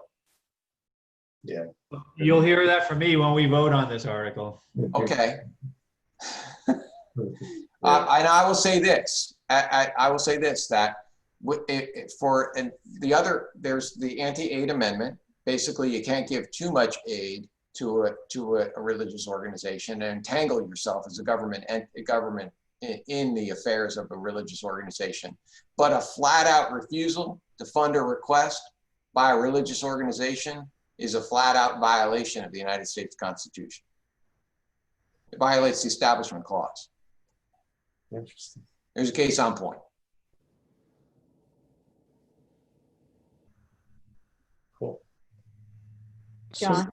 I had Basically split court, I believe, in that decision. All right. I had a follow-up question about the public access issue. Okay. So I guess I don't understand why that's not applicable here. So in the case of the Baptist church, the front steps, people walk in and out of those. They're not hanging off the facade. I understand that, but why wouldn't the public want to have access to those front steps? And then in the case of the parish church, I've seen pictures from the steeple. So it's obviously accessible to people. Why wouldn't the public have the right to have access there? So what we were trying to do is, and again, this is one of those things where, you're expressing your opinion, we're going to listen to it, which is what we were trying to balance the level of entanglement, if you will, of our local government with the church, and while at the same time funding it. So what we viewed it as a facade project that, for the most part, we were interested, the town was interested in preserving the facade, but not necessarily allowing for access. So it's not as if they were asking for funds to restore the balcony and the mahogany railing, which would certainly implicate the interior and certainly implicate the issue of access. But you're raising a finer point, which is, well, wait a minute, it's the front steps, why can't we get a close-up? And that's, I don't know how we can adequately address that. But bear in mind, we don't want to be in a position.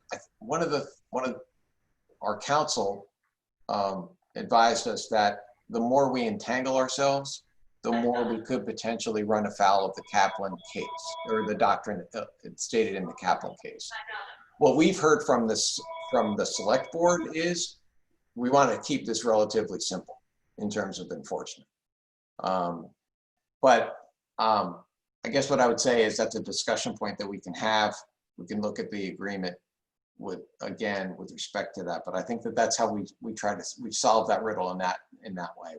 We viewed it as a facade question and not, a restoration of the interior. Peter, just as a reminder, when the application first came in from the First Baptist Church, it included a request to restore the bell in the bell tower.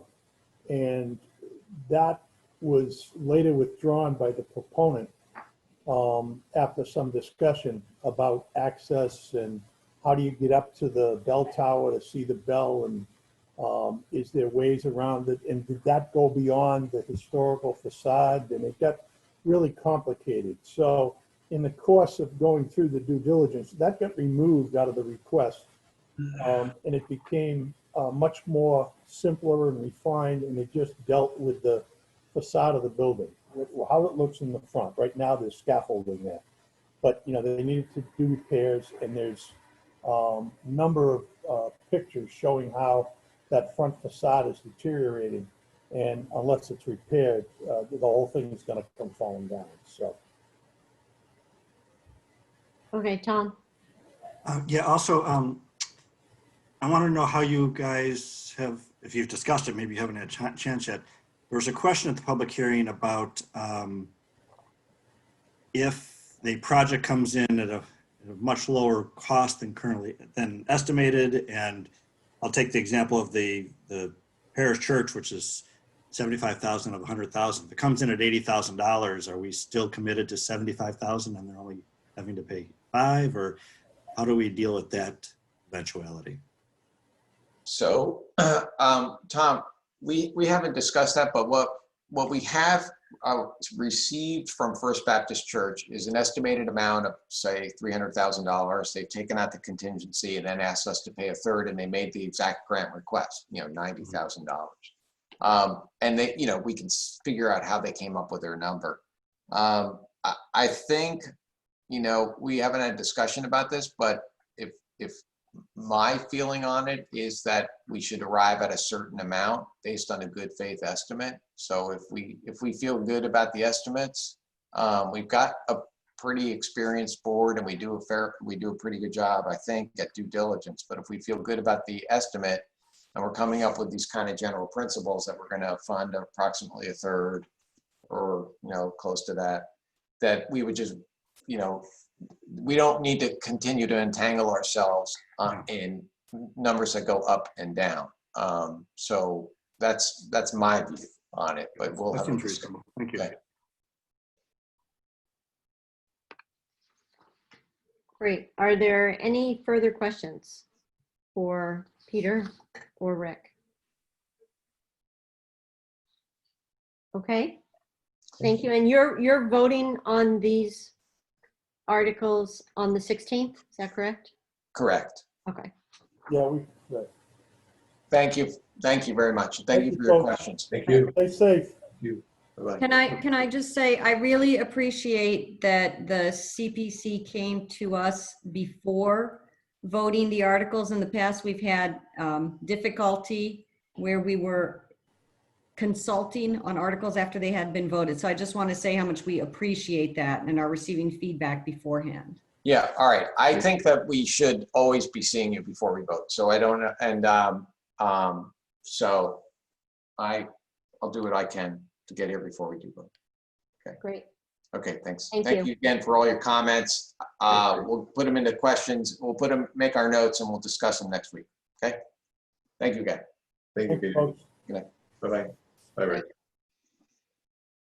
Okay, so. Does Dave take me off the screen? Not yet. Okay. I just want to listen to the next one, that's all. Okay. Moving on to the warrant articles. We're on Article 2, Needham Property Tax Assistance Program. Madam Chair, I am going to invite Evelyn Paness to join us Great. on this article. The committee, it's Article 2 on page 1 of the special town meeting warrant, which Evelyn's here to answer any additional questions the committee may have. I don't know if the committee members had an opportunity to look at the quick table that Mhm. was forwarded later this afternoon to you all. And if you like, I can share on the screen what that table was. Dave, that would be great if you could do that. Can folks see that? Mhm. Okay.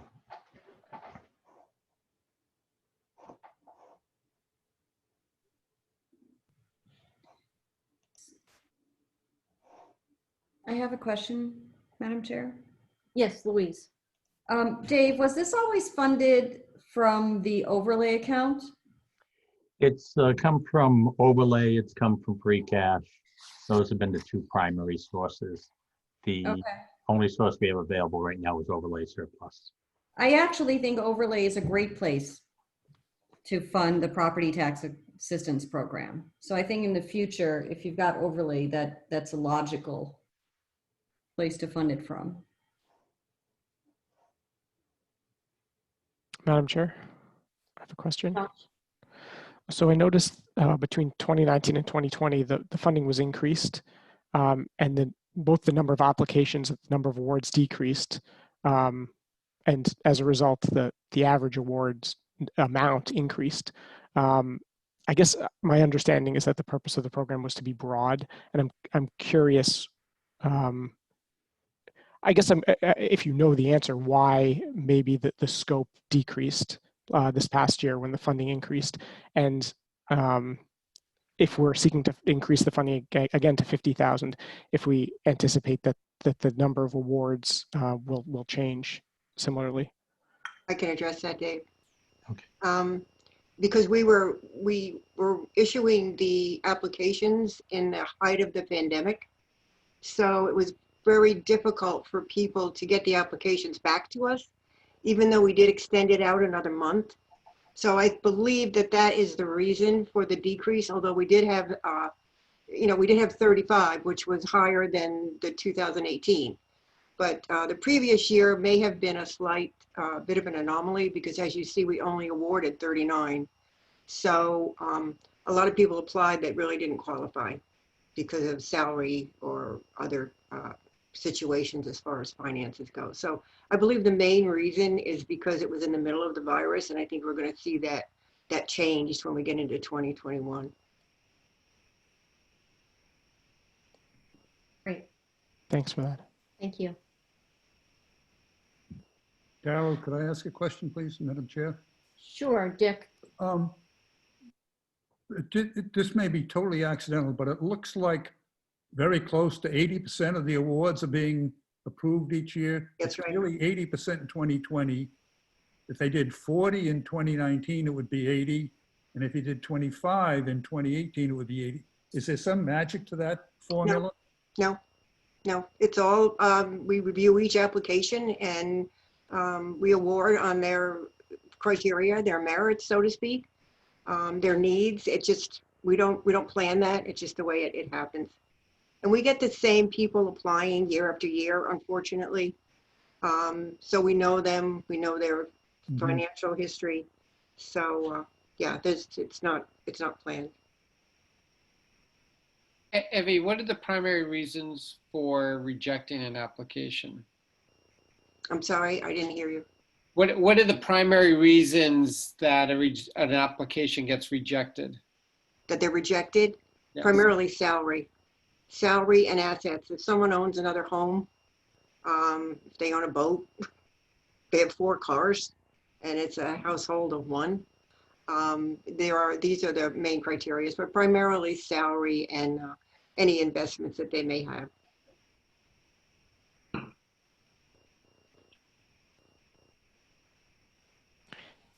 And do you know how many years the funding has remained? Well, previously was at $25,000.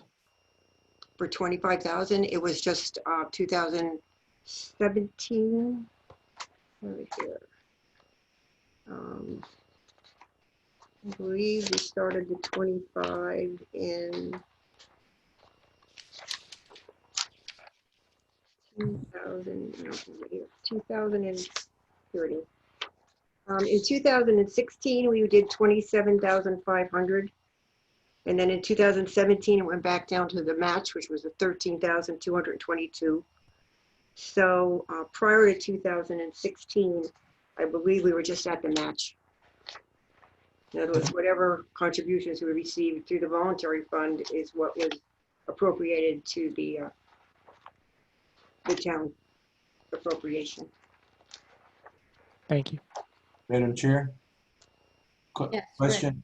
In terms of 2018, 19, and 20, the contribution to the voluntary fund, as opposed to what town meeting agreed to fund, is, what would be those three numbers? Did you have them handy? What is that on? I'm sorry, you're fuzzy. Yeah, Ellie, I'm sorry. In terms of 2018 and 2019 and 2020, what is the relationship between the money contributed to the voluntary fund and the money that was funded to fund this program? Well, in 2018, for example, it was based on, because it's kind of follows a year behind. It was based on the 2016 contributions. And in 18, they appropriated 25,000. The voluntary was only $7,292. Okay. I think that's why everyone started to take a second look at this and say, wait a minute, contributions are way down. We have to do something to boost this up. Right. In 2014, the contributions were $14,044. How about 2019? Do you have that, Ellie? 2019 was $10,026. Yeah. And then in 20, it was the 16,000, which again, I think we have to attribute a lot of these changes to the pandemic, because I think people were more aware, more people were contributing, but the applications were not coming in as they would have. Right. So by rights, then we probably should change the context in which we describe this program, because there really is no longer a correlation to what's given and what's contributed in the voluntary fund, right? So that ideal no longer exists anymore, right? I'm assuming not. Yeah, okay. Thank you.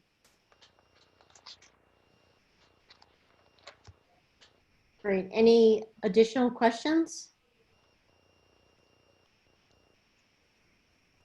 Okay. Jamie, you can take this down. Okay. Make a motion to approve Article 2. Second. All right, let's take a voice vote. Tom? Yay. Dick? Yes. Josh? Yes. John? Yes. Louise? Yes. Rick? Yes. Barry? Yes. And myself, yes. Okay, Article 2 is approved. Thank you. Thank you. Ellen. Thank you very much. Thank you. Bye, Ellie.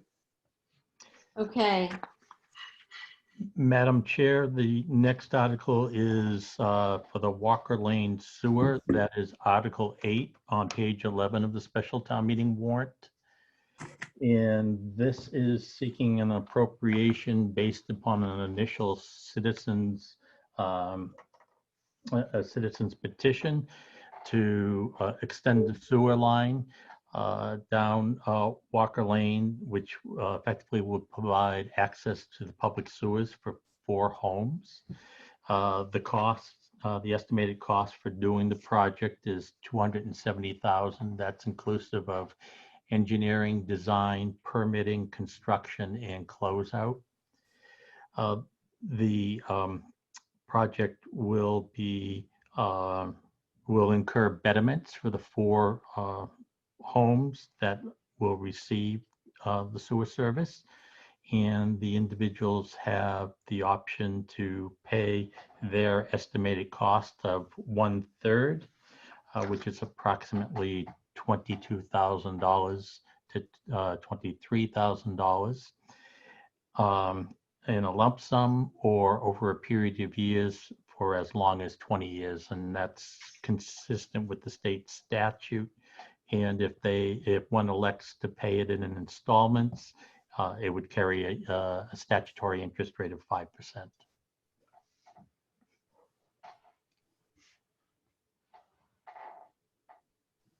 Louise? May I make a suggestion that in the write-up for this article, there be a couple of sentences about the benefit to the town of bringing this particular Walker Lane, the street, onto public sewer?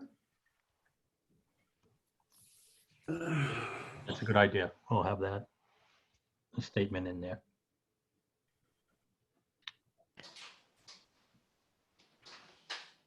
And Madam Chair, Yes, Josh. is the 1/3 betterment, is that the amount prescribed by state law? It's prescribed by the town's, I'm forgetting if it's bylaw or the charter, that the homeowner, the town will pay no less than 1/3 and no more than 2/3. And so how is the 1/3 determined rather than the higher end of 2/3? Consistent with past sewer extension betterments. Thank you.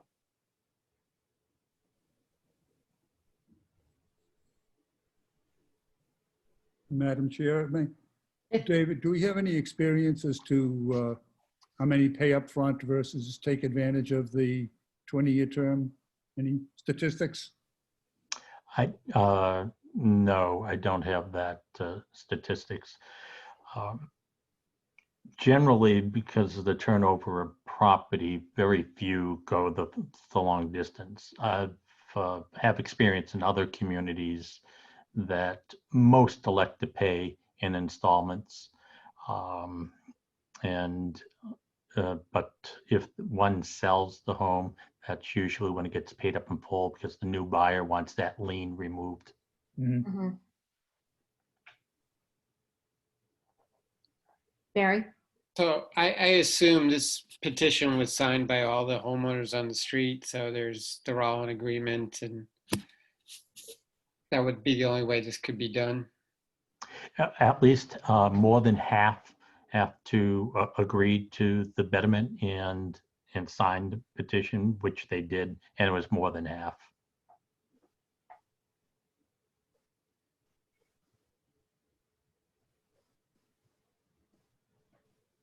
Dick, did you have another question or? No, okay. So any other questions?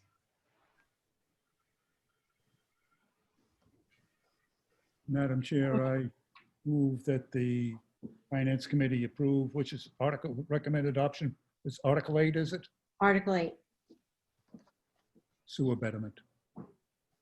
Second. Thank you. Let's just take a voice vote. Tom? Yes. Dick? Yes. Josh? Yes. John? Yes. Louise? Yes. Rick? Yes. Barry? Yes. And myself, yes. So Article 8 is approved. Article 9. Madam Chair, Article 9, also on page 11 of the warrant, is to rescind the debt authorization. I am reporting that the PBBC voted, they had a sizable authorization still available, and they voted to close out most of it, approximately 90%. We have a couple of issues still open. One is the final audit by the MSBA will not be completed until December or January. At that time, that will be determined what additional amounts the MSBA will pay. Whatever they do not pay, we actually have to borrow and repay. So that's one of the purposes. The other thing, there is still a punch list and expenditures that are still yet due, the anticipated cost log. And that in total is approximately $500,000. The PVPC anticipates that the project will be completely done and they'll release the balance of the authorization in time for the annual town meeting in hopefully in May 2021.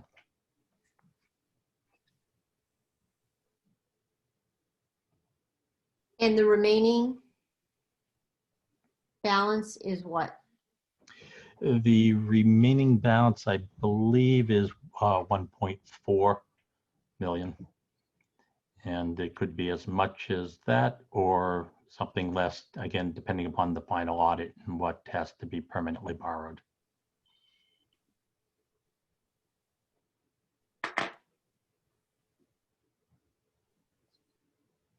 John, I know that you had questions. I can't see that the MSBA is going to say in an audit that we have that the project's been, everyone, the contractors have been paid, and the project's been over for a year, and I just don't see the need to hold an additional $1.4 million. The punch list monies are held against the punch list anyway, so they're not included within that 1.4. They're outside of that 1.4. There shouldn't be $500,000 left in the punch list a year after the project is over. So I'm not gonna, I mean, I'm gonna vote against it because I think they should rescind all of it. You know, and I just think their explanations in my mind are weak.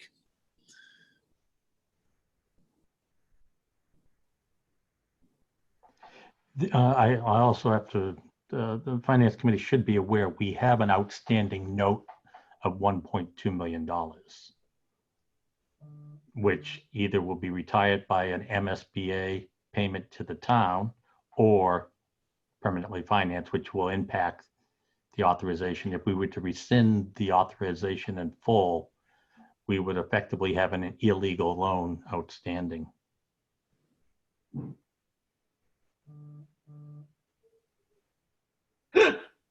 When does the note come due? It comes due at the end of the calendar year. That's to coincide with hopefully the completion of the MSBA audit, which hasn't actually begun. If they don't have the audit completed, I will need to roll the note for additional months. I just want to make sure that none of this 1.4 million is spent on extra things at the project. And if we can get that assurance, I would feel a lot better. I just don't want it being being used to say all of a sudden, let's you know, put additional play fixture out, or let's do an additional something inside the building. I want that assurance that none of the 1.4 is going to be spent on anything that's in addition to what's already there as part of the project that's been constructed and up for a year now. Madam Chair, it's certainly very respectful of those concerns, and I will inform the PVPC of that, but I do not think there's an intention on them to spend any money for anything new. It's just the funds that are held for payments that they have not yet made. Steve, could I review that outstanding note? As I understand it, there is a $1.2 million note, which in theory we could be liable for if the MSBA doesn't pay us. So because of that, we want to make sure that our borrowing authorization would cover that if it comes due. Is that essentially what you're saying? Correct. Whatever the state does not pay for covered costs, we have to settle up by permanently financing our portion of the cost. The note is a temporary financing instrument waiting for a settlement.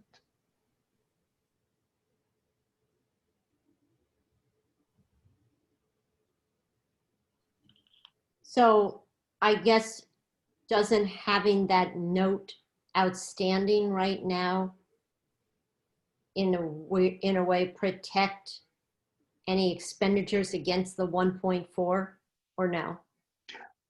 Well, yes, because the authorization of 1.4 is as much as they can spend because nothing was appropriated by cash.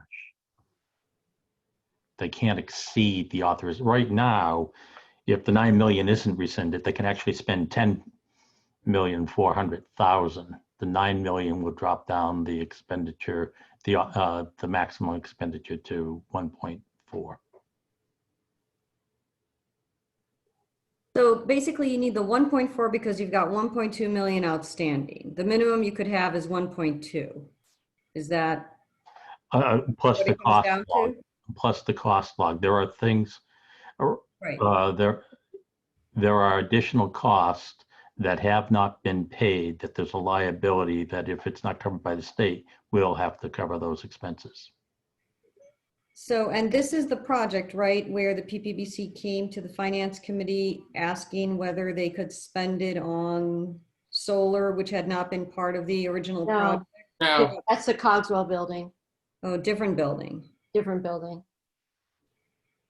I think Louise is right. We added solar to this building. It was afterwards. It was not part So of I the. understand John's It was almost $5 million, I thought, or I can't remember what the number was. But I think Louise is right. You're right too, Carol. There was a Cogswell question as well, but I think this building we approved adding solar. Okay. So we could put off, ask the PPBC for, some assurance, put off voting on this article. When's our next meeting? Next week? The week after? Next week. Yeah. Next week.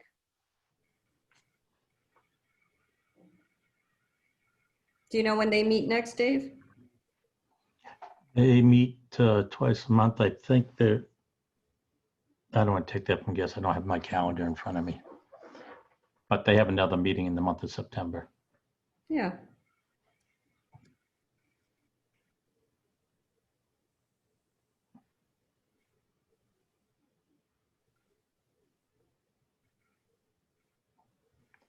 So what kind of assurances would we look for?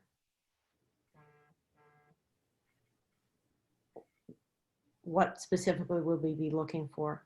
Well, how I would term it is that an assurance that none of the 1.4, which is, I guess, not being rescinded at this time, is spent on any items on the project, any new items on the project, unless they first asked for our, inform us about it and ask for our approval of it. That's how I would term it.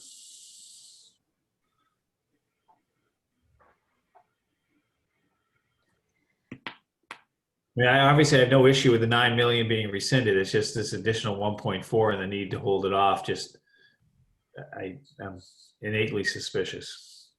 Mm-hmm. And as long as we get that insurance, then I'm fine. So how can we get that assurance, Dave? The committee can send a question to the chair of the PBBC, and the committee can take that up. And their meeting is, while you were talking, look, it's this coming Monday. Okay.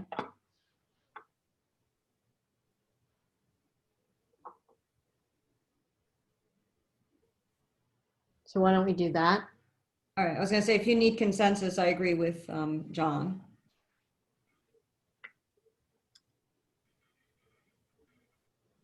I have no issue with that. So then we're putting off the voting on this until we have that correspondence. Does everybody, Yeah. does that work? Okay. All right. We need to take a formal vote on that? No. Okay. Any other updates? Questions?